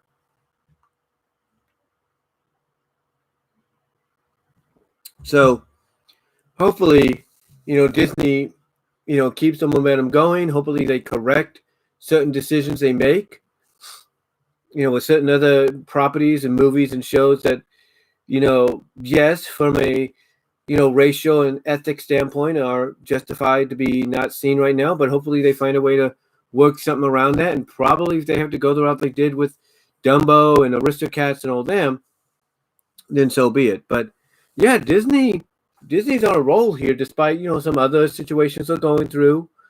They are on a roll when it comes to Disney Plus, and it can only get better for them. It can only get better for them in the future. I mean, the fact that they have a partnership with Hulu, and through that partnership, they're basically saying, hey, if you want to watch the R-rated stuff that's under our banner, you got to go to Hulu to watch it. That's cool too. But overall, I think they're doing a good job, and like I said, they've earned this distinction of having the 95 million plus. And again, I have no doubt they're going to hit 100 million before the year's out, before the spring's out. I'll tell you that. But if they really want to, hit 200 million, in my opinion, if they want to hit that 200 million mark, figure out a way to get things like Song of the South and other movies and shows that you feel you can't show right now because of what they stood for back then or what they represented back then. You'll find a way around that to bring them on. And if you have to go the route to where, you got to put a warning on there, or you got to bring a celebrity in and have that celebrity be like, what you're about to see is a classic, but its tones represent something that we don't stand by anymore, then do that too. Warner Brothers is doing it. So, yeah, I think if they figure out a way around that, they'll probably get about 200 million subscribers before the year's out, if not more so. But yeah, Disney Plus has hit 95 million, and here's to, here's to basically 105 more to hit that 200 million mark. So, congrats to Disney Plus on doing that. All right, so number 4, and I've talked about this already in a video. Number 4, basically, is this Plastic Man to be Plasic-Woman for film adaptation, and the fun they could have with this. Yeah, so in case you guys don't know, Warner Brothers came out and announced that they will be doing a Plastic Man film, but instead it will be a Plastic-Woman film, which I would have to assume they're going to go by the name of Elastigirl for it, or they're going to go by Plastic-Woman. And this really caught a lot of people off guard, because they're like, because a lot of people are like, wait a minute, so you're taking this iconic superhero and you're switching the gender over to female. Okay, that's kind of an odd, choice for a film adaptation, but all right. Now, some have probably come out and said, well, just because it's female-centric doesn't mean the plastic hero is going to be female. It could still be Plastic Man. It's just that the female lead, the main lead is going to be female. And that might be something, and that might be something they go with, a direction they go with. But I think right now they are going with Plastic-Woman. The hero is going to be Plastic-Woman. I don't know if it's going to follow the same trope or the same direction, storyline-wise, as the original, the origin basically of the original Plastic Man. But it ought to be interesting to see what they do. It's supposed to be a comedy, a superhero comedy, and you can. And again, this is when you kind of dive into that direction, of, hey, we're going to do a female version of Plastic Man for the big screen, and oh, by the way, it's going to be a superhero comedy. You can just imagine the fun they're going to have with this. Just imagine it. I mean, think about it. The fun they could have, depending on who they bring in as to be the Plastic-Woman, to play the role of the Plastic-Woman. You can only imagine the fun they will have with this. You can only just imagine in your mind, whoever they bring in to play the lead, you just got to think to yourself, how much fun she's going to have just, with expressions of, having fun with the powers she now has, the elastic ability, the shape shifting and all that. The liquefaction, because she might even do that. Who knows? But you could just imagine. You could just imagine the fun they could have. I mean, the the mischief they can get this character in from a story perspective. So it's going to be, to me, it's going to be an interesting take on the character. But the one thing that a lot of people are curious about is basically what are they going to do with this character from a power perspective? Like, what mischief and mischievous fun can they get this character into? Especially depending on who they can bring in to fill that void as the lead character. Because again, like I said, they can have her do the shape shifting, where she could look voluptuous more so than ever, or she could shape shift into an inanimate object like clothing, a vehicle, or a bed, or she could do the liquefaction. Basically, she could allow herself to go to meltdown capacity if she sees a handsome guy or potential love interest for the film. I mean, it just really makes you curious as to what, how much mischievous fun they could have with this. I mean, you can just imagine. You could just imagine, in my opinion, if part of the story has the lead character reveal her powers to, let's say, her best female friend, her BFF, and basically, there's a part in the movie where where her BFF agrees to help her find something out, and the only way she could do that is to, go undercover. So she goes undercover. So perhaps perhaps the scene will have her say, "What if you went undercover for me, but I was there with you," and kind of go from there and have her act like her dress or something like that. Because that's what Plastic Man does. Because guess what? That's one of the things that Plastic Man has been known to do in the comics and in his animated shows that he's done. He's basically been known to act like somebody's clothing to go undercover, to help them out, while they go undercover. So you got to think that that's something that they might explore for the movie, especially if it's going to be a superhero comedy.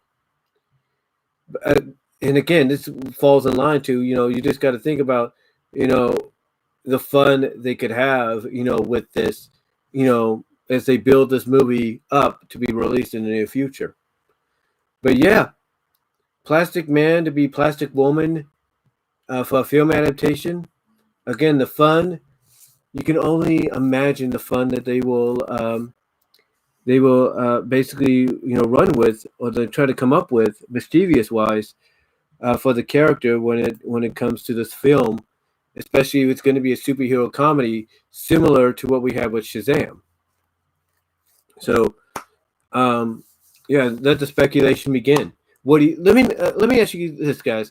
What do you think? How much fun, mischievous fun, do you think they could have with the character? Let me ask you guys in the comment section and here on the live chat. What fun do you think they could have with a female a Plastic-Woman version of Plastic Man for the film? How much fun do you think they will have with her discovering what she could do with her powers, like from the shape shifting, the near liquefaction, lustful meltdown kind of deal? What fun do you think they will do? What callbacks do you think they'll do? Have her do with the powers and all that? Well, let me know down below and in the live chat. Let me know what your thoughts are on how you think they'll approach it. So anyway, now that we're done with that, let's get on to our next topic. And our next topic is basically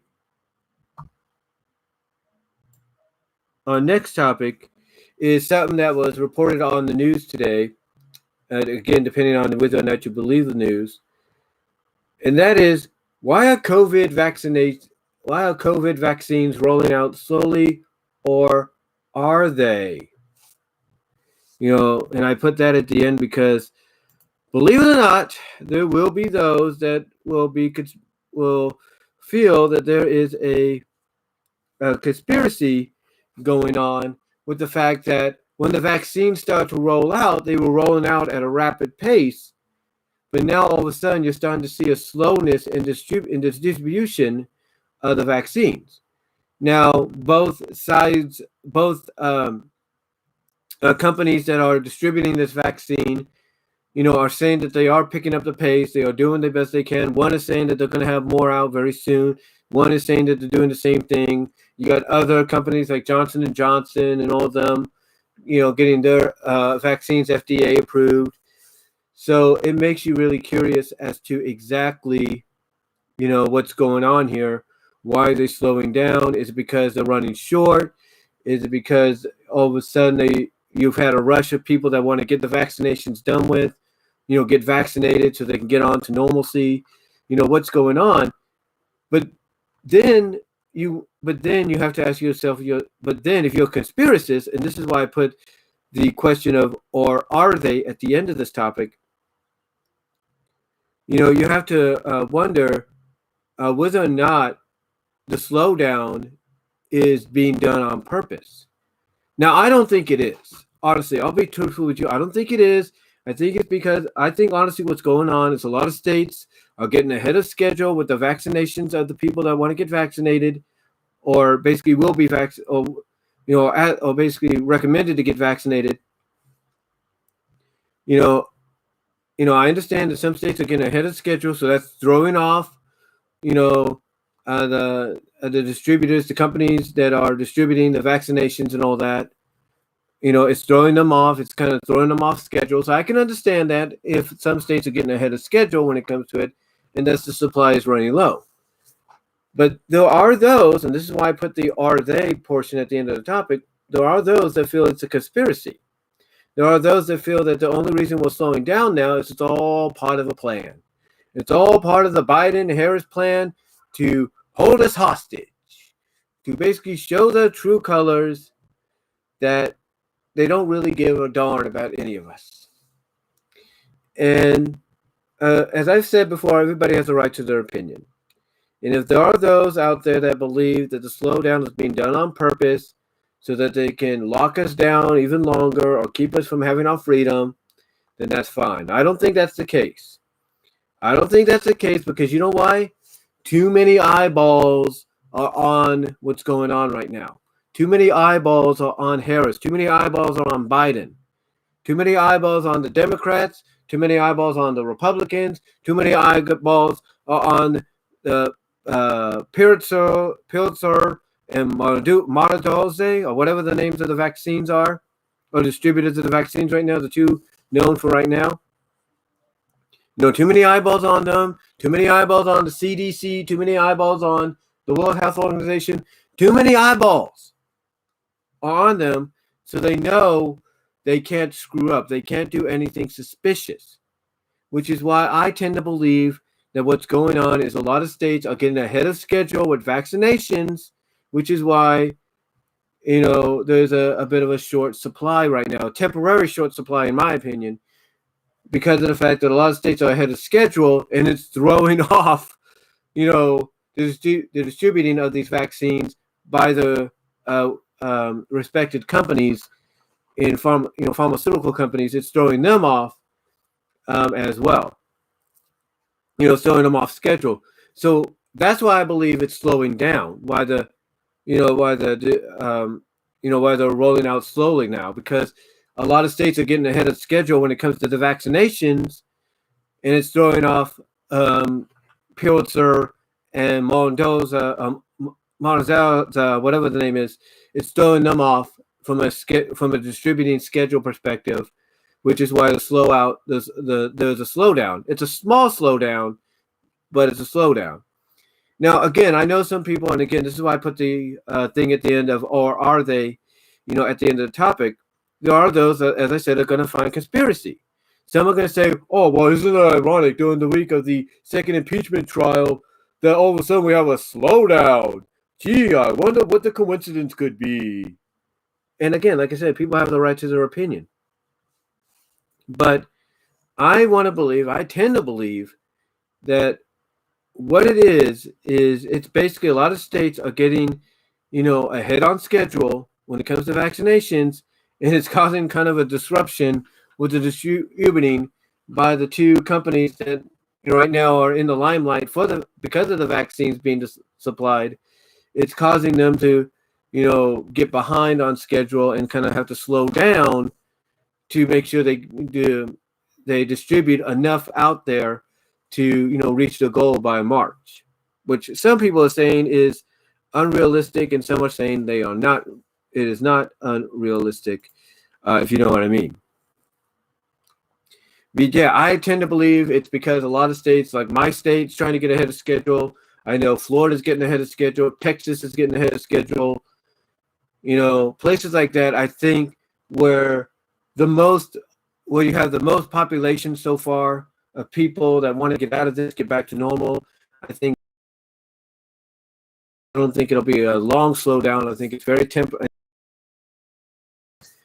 and that sooner or later, things will. By March, things should be okay.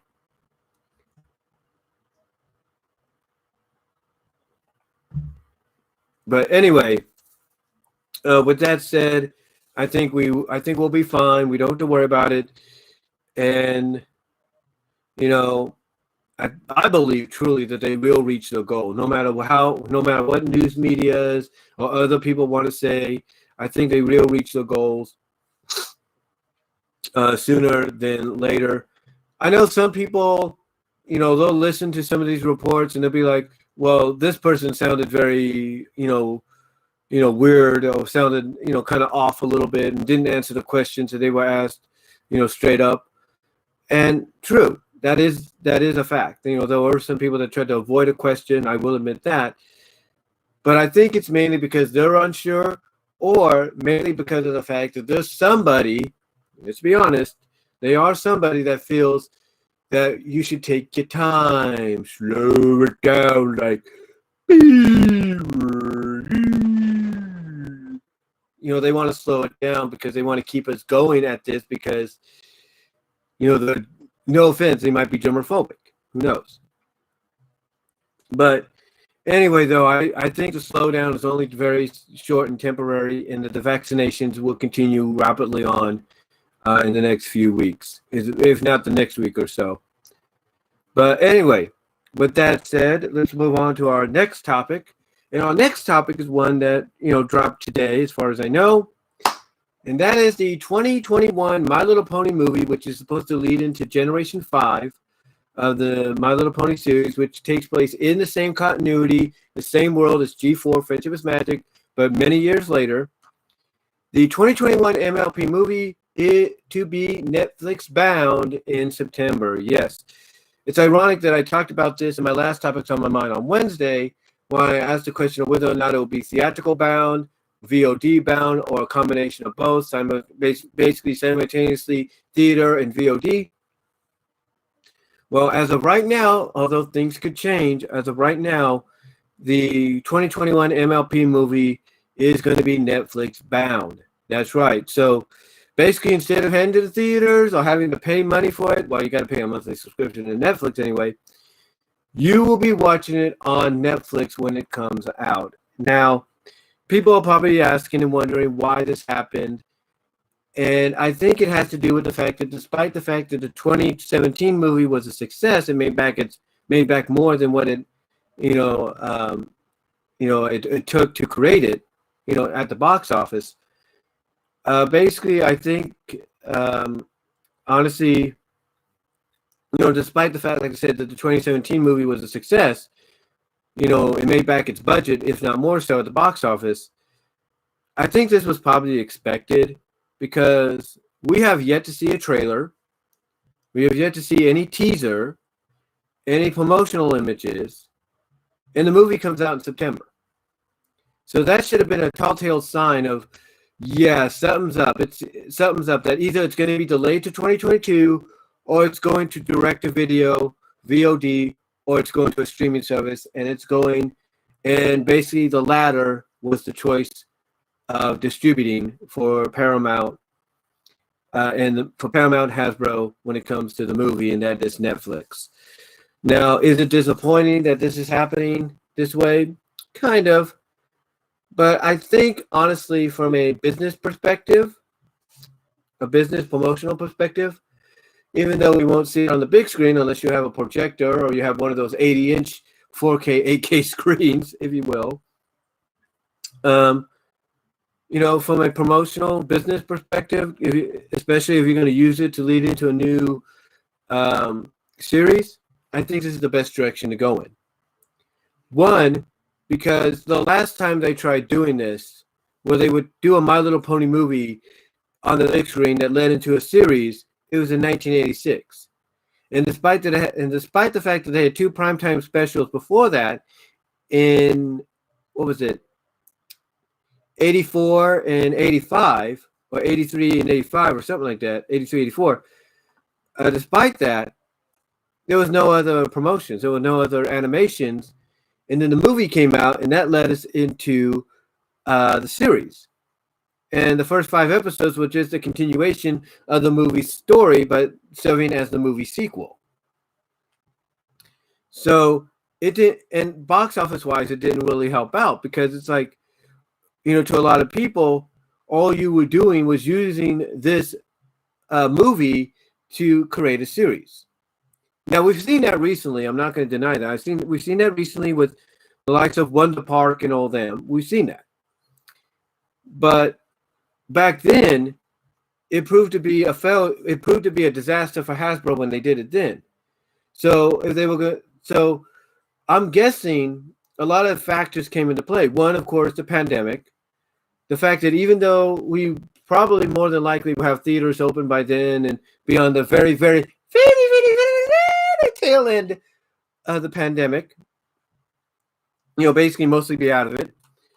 Netflix doesn't want to take a chance that the movie is not going to be a success, because who's to say some of the movies that might come out then around that time won't be movies that were scheduled to come out during certain times last year or this year. So they don't want to take a chance that the new movie will be overlapped by those. And also the fact that I don't think they want history to repeat itself from essentially 35 years ago,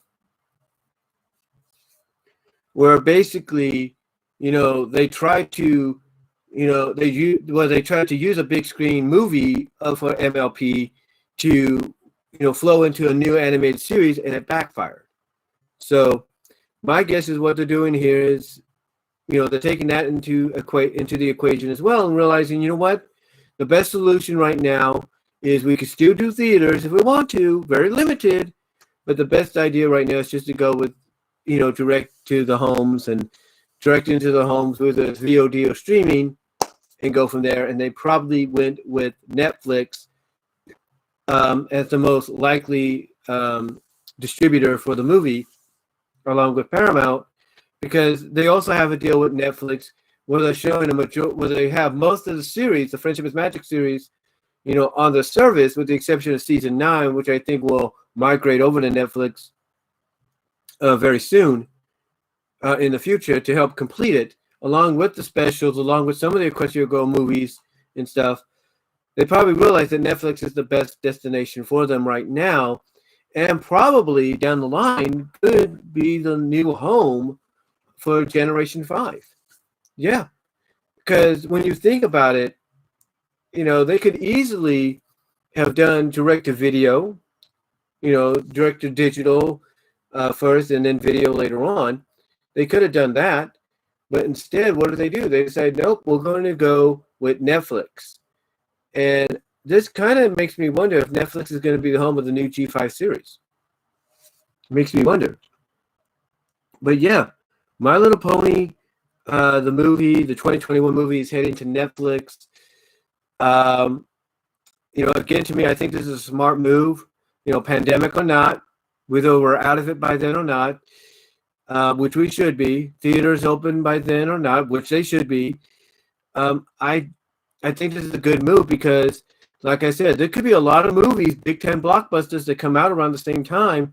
And I don't think Hasbro and Paramount want a chance that one of the most, hyped up movies that people are looking forward to could be overlapped by these big blockbusters. It could be overshadowed. So going with Netflix, I think, is a good choice. And there's one thing that a lot of people pointed out when they heard about this. Take a look at what Netflix has done for Over the Moon, for Claws, for Steven Universe. one of them or two, one of those three, I think Claus was nominated for the Best Animated Picture Oscar last year. So I think it was. Yeah, I think it was. Claus was nominated, for that. It was also nominated for Best Direction or something like that. I can't really remember, but it was nominated. So I'm not saying that the new movie will get that kind of treatment or get that kind of or have that kind of success or get that kind of nod or acknowledgement. But you got to look at the fact that Netflix has a very good track record. It has a very good track record with movies that were originally probably meant for theaters, but now have become exclusively distributed by them for everybody to see. And when you think about it, Claus was for a short time in theaters. It was on the big screen for about, I think, a week, and that was it. And it was in theaters, the same week it debuted on Netflix. So, who's to say that this won't be a good thing for the MLP movie? I think it will be. And again, it makes you wonder if this is a sign of things to come. If Netflix will be the home of the new G5 series, if Netflix has the distributing rights for the movie. It's something to really think about when it's all said and done. When it's all said and done, when the movie premieres in September. So yeah, the 2021 movie is heading to Netflix, and I can't wait to see what it's like. And again, like I mentioned at the beginning of this topic, this is coming because of the fact that we didn't see no promotional ads. We didn't see no teasers. We didn't see no trailers or anything like that. So it really makes you curious as to, it made you really curious as to when are we going to see any kind of promotions or stuff like that. And now we know, exactly. And, again, by it going to Netflix, that kind of answered our question. Now, I'm sure we'll get a teaser and all that in the future, like within the next couple of months. But like I said, this does kind of explain, why we haven't seen anything, up till now, when it comes to the movie. We've heard information and all that of what it's going to be like, but we haven't gotten like any teasers or anything like that as to what exactly it's going to look like. So, with that said, I think honestly that should have been our clues that, besides the information we're getting, synopsis and descriptions and all that, without a promotional image or trailer or teaser or whatever, that kind of answered our question of, yeah, this is probably going to end up on streaming or VOD. And like I said, the latter was the choice of distributing for Paramount and Hasbro and Allspark. But yeah, it's coming to Netflix, and I think it's going to be good. And I think it's a smart move. I think it's a smart move, not because of the pandemic and all that. I think it's a smart move because there could be a lot of big blockbusters coming out at that time that could overshadow and overlap the MLP movie itself. So I think it's a smart move, and again, it makes you wonder if Netflix is going to be the home of the new series.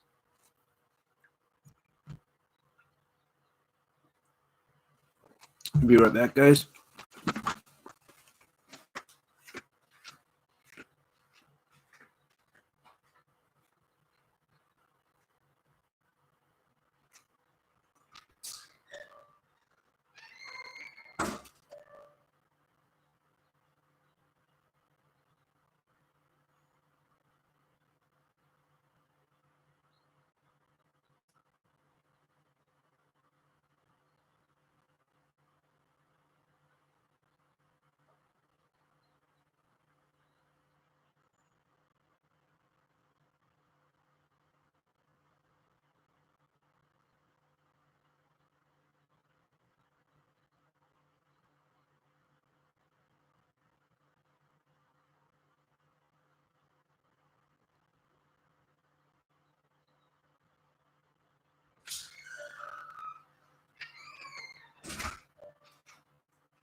All right, guys, I was just checking something, making sure. Yeah, I just need also to get up and stretch my legs a little bit, if you will. And let me double check, make sure things are working here.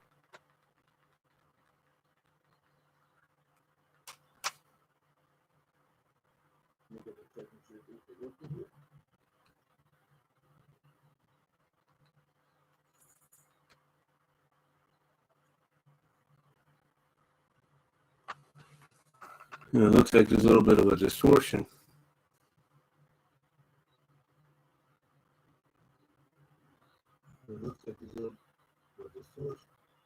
Or it might just be something. I told you there might be some interference or something. I do apologize.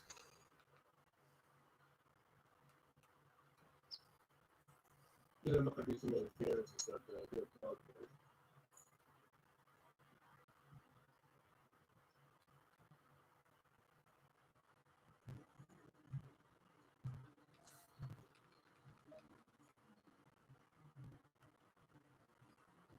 Just checking.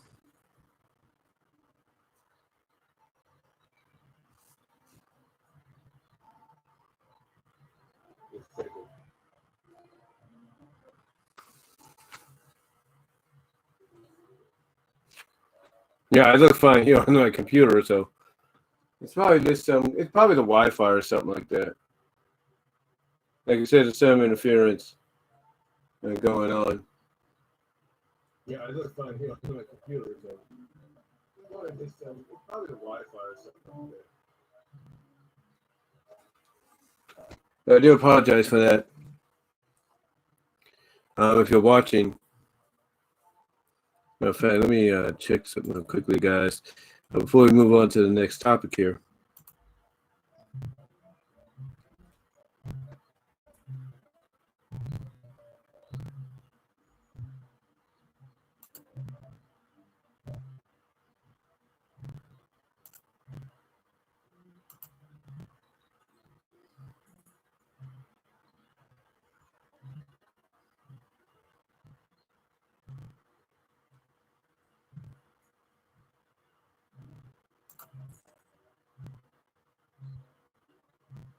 There might be something going on here, guys.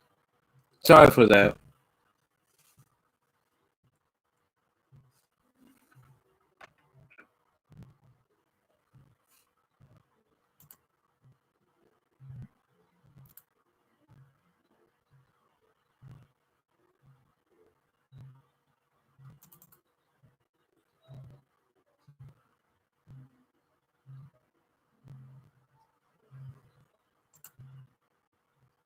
Okay, just checking something.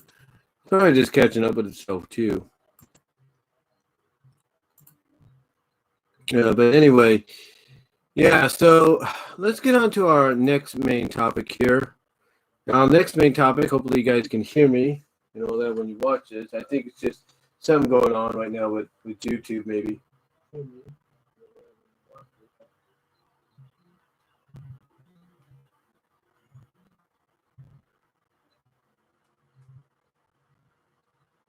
Yeah, I think it's something going on with with YouTube.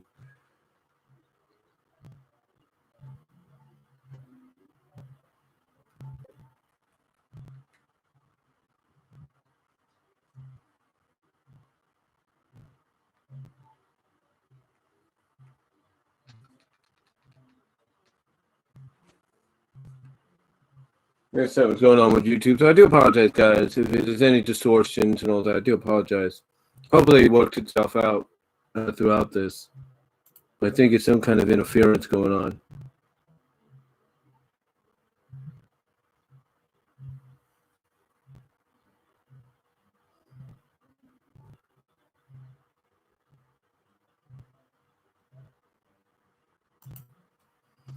But anyway, let's go on to our next topic. And our next topic was something that came out a couple of days ago. Disney shuts down Blue Sky Studios. Now, in case you guys don't know who Blue Sky Studios is, it was the main animation department or distributor for a lot of movies that came out courtesy of 20th Century Fox, now known as 20th Century Studios under Disney banner. Movies like Ice Age, the Ice Age series, the Peanut movies. I think that was about it. Let me check. I think sure there was any more.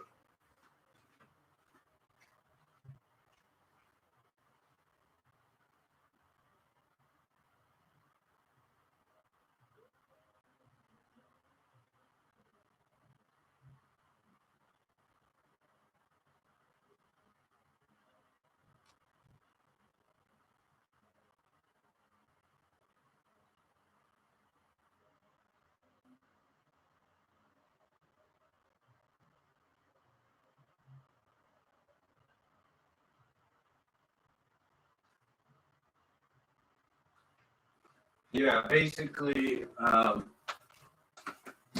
they were the animation studio for, like I said, the Ice Age series, Peanuts movie. What else was I just saw too? Oh, hold on, I saw it too.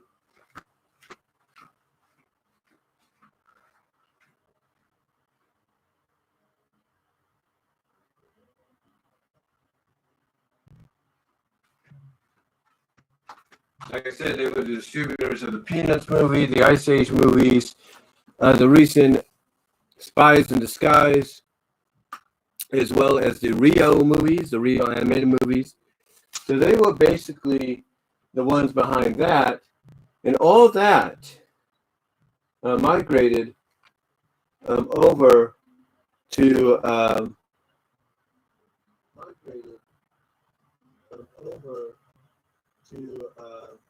to Disney.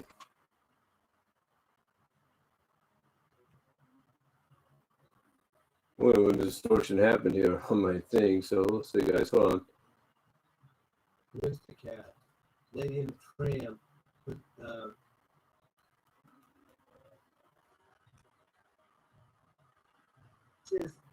is that just the shows called thing, or whatever the names of the vaccines are on the street? The best idea, I guess, is to go with, direct to the homes and direct into the homes with the VOD or streaming. Yeah, something's going on, guys. I do apologize. Come out on a chance that one of those, hot cut movies that people are looking forward to could be overlapped by Something's going on. I don't know where the interference is coming from. I don't know if it's just because other people are getting stuff installed or what's going on. something going on. I don't know where the interference is coming from. I don't know if it's just because other people are getting stuff installed or what's going on. But like I said, basically, Blue Sky Studios was known for a lot of those movies.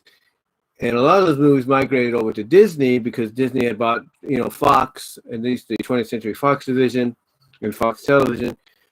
And, we probably had a feeling. I think a lot of us pretty much had a feeling that it was inevitable that this was going to happen.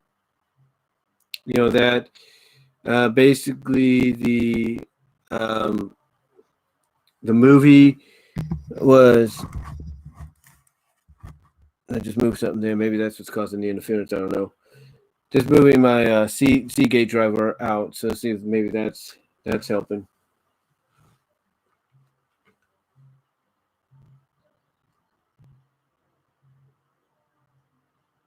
And I guess it was. Who knew? I had a feeling that it was inevitable that this was going to happen. That basically the movie was. I just moved something there. Maybe that's what's causing the interference. I don't know. Just moving my Seagate driver out. So see if maybe that's helping.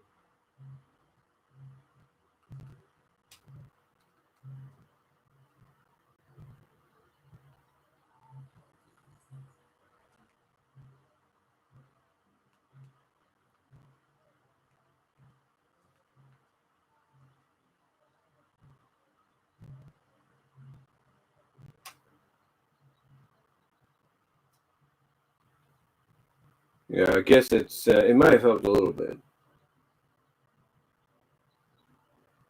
It might have helped a little bit. But anyway, like I said, we had. I think a lot of us pretty much knew inevitably it was going to... Blue Skies was probably going to be shut down or at least switched up or something like that. But now the question is exactly what happens to a lot of these properties that Disney now owns, or at least has the distributing license to. And I would assume that as far as like the Peanuts movie goes, I think Disney still has the licensing for that, the distributing license for that. So it's going to remain on Disney Plus. But I can see inevitably it might migrate over to Apple TV because Apple has the rights right now for the Peanuts. So I could see the Peanuts movie heading that direction. As far as the Ice Age series goes, I think that's going to stick with Disney. That'll stay with Disney. That'll stay with Disney. There's no doubt. As far as the Rio series goes, I think Rio might stay with Disney, but I could see them probably going over to Sony, maybe DreamWorks. Spies in Disguise, I think that'll probably stay with Disney if they wanted to do more. So I look at it this way. I see the Peanuts movie, since it was under Blue Skies, I think that's going to head over to Apple eventually if they decide to sell off some of these properties, or at least, let some of the licenses expire. Even though they own them, they own the properties, outright. I think, there are some that they will, if it's a distributing license or adaptation license, I think they'll let some of them expire. And like I said, the Peanuts movie, I could see probably going to Apple Plus in the future. I could see the Ice Age series staying with them, since they do have a spin-off movie / series with those two characters. I can't think of the name right now. Showing up. I could see it happening. I could see that happening, I should say. Rio, I think, will probably get sold off to either Sony or DreamWorks, Universal, that is. And I could probably see Spies in Disguise staying with Disney. So, unfortunately, though, Blue Skies is no more. And again, that's what I think is going to happen with some of the properties. I think the Ice Age series is going to remain at Disney. I think the Peanuts movie is going to migrate very down the line, if not soon, to Apple TV to be with the other Peanuts properties they have right now. I could see the Rio series going over to either Sony, being sold either to Sony Animation or DreamWorks. And I could see Spies in Disguise sticking with Disney. So that's honestly what I think the future is for some of those properties, and where I think the destinations may be in the near future.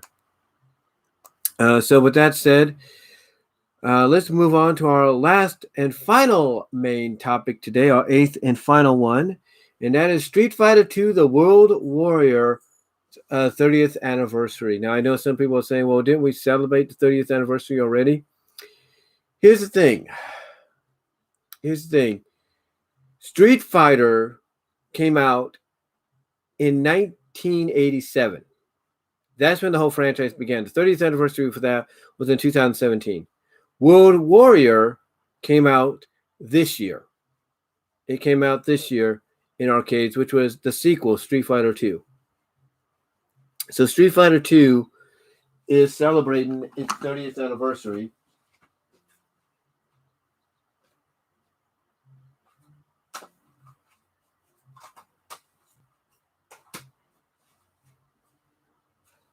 And this is basically the 30th anniversary game that came out for the first 30 years. But it says celebrating 30 years of Street Fighter, not Street Fighter II. Street Fighter II came out in 1991, I believe. Hold on, let me check. Hey, Google, when did Street Fighter II, the game, come out? Street Fighter II's initial release date is February 1991.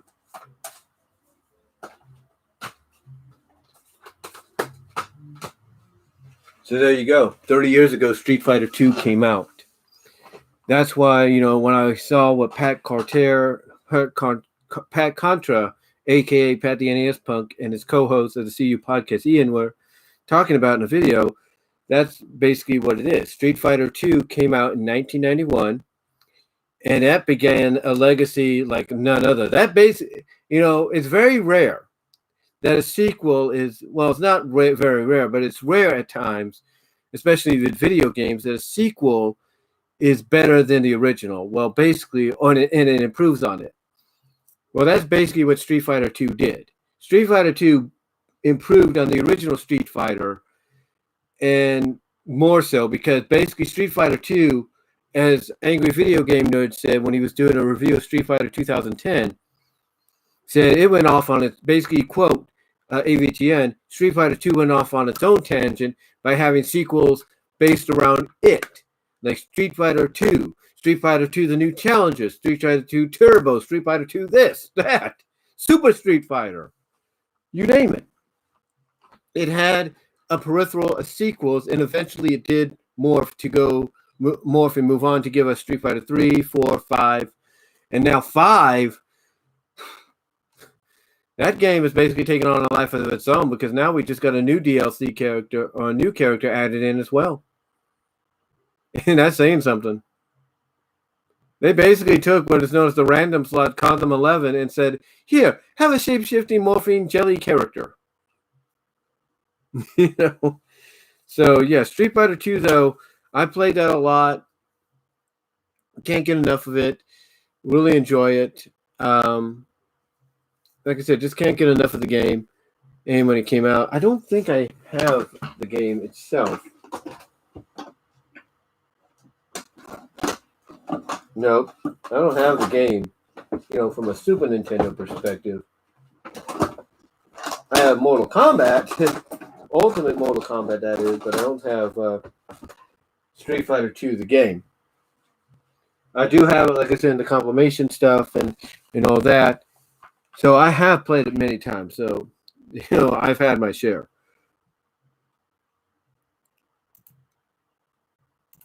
You know, I've had my share of it. But overall, though, yeah, Street Fighter 2 went off on its own tangent. And it was one of the main reasons we got the Jean-Claude Van Damme movie. That's the truth. The Raul Julia Jean-Claude Van Damme adaptation, yeah, it came because of Street Fighter 2. Not Street Fighter 1. It came because of Street Fighter 2. You know, despite how you might feel about it, that's how we got it. But, yeah, I remember playing the game the first time. I think it was at my cousin's and having fun with it. So, yeah, Street Fighter 2, 30 years. My goodness. I was barely going into 12 years old at that time when the first one, when that came out. And then, like everybody said, it went on to its own tangent. It went on to Street Fighter New Challengers, Street Fighter 2 Turbo, Super Street Fighter, you name it, Street Fighter 2 Hyper Fighting. I mean, my goodness. And the variations of how these Street Fighter 2, you know, continuations, expansions, if you will, were released. It's like you had to spend money just to, you know, you had to spend money on certain consoles just to play these games or hope somebody you knew had the console. I'm not lying. Some of the games that AVGN was showing during that review was you had, of course, the Super Street Fighter for the Nintendo, Street Fighter 2 Turbo, Super Street Fighter, and all that. One of them was for the 3DO. How many people had a 3DO? I didn't. I know I didn't.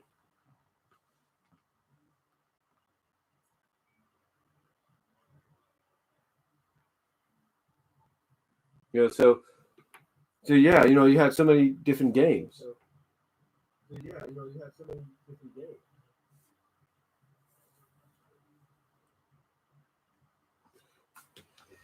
You had so many different games going on for just that one sequel before we finally got the rest of them.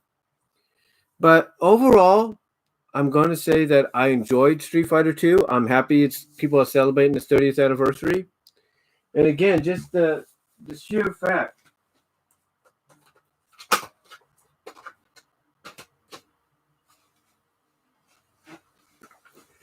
I mean, just the sheer fact that, I mean, when I'm looking right here, I'm looking at, let's see, Street Fighter 2, Street Fighter 2, Street Fighter 2, what was this one? I think this was Street Fighter 2 Hyper Fighting, Street Fighter 2, Super Street Fighter, Street Fighter 2 Turbo. Then they went into the Alpha series. Then they went into 3. And then 3 got its own freaking series of games. So, yeah.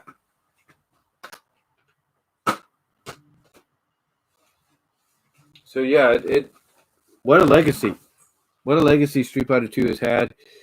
And now you wonder why, Street Fighter 2, Street Fighter 3 was a success. You wonder why Street Fighter 4 was a success, and you wonder why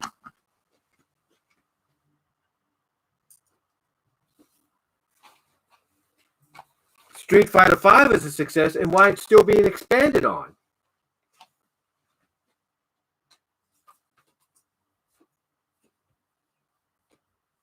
It really makes you wonder. All because it all started with Street Fighter 2. And they've taken that same formula and for a majority of its run, improved on it and made it better. And, by improving and made it better, they didn't really change too much of the dynamics, but basically they improved graphically, improved everything. So it was just overall just a great game, Street Fighter 2. And it basically spawned what a fighting game is about. It spawned the inspiration for all these other games that came out. Whether they were around the same, T-rated version of, Street Fighter, or they were the M-rated Mortal Kombat like. Whatever the case may be, it's any wonder why you're seeing, characters like Ryu and Ken show up in Smash and other places like that.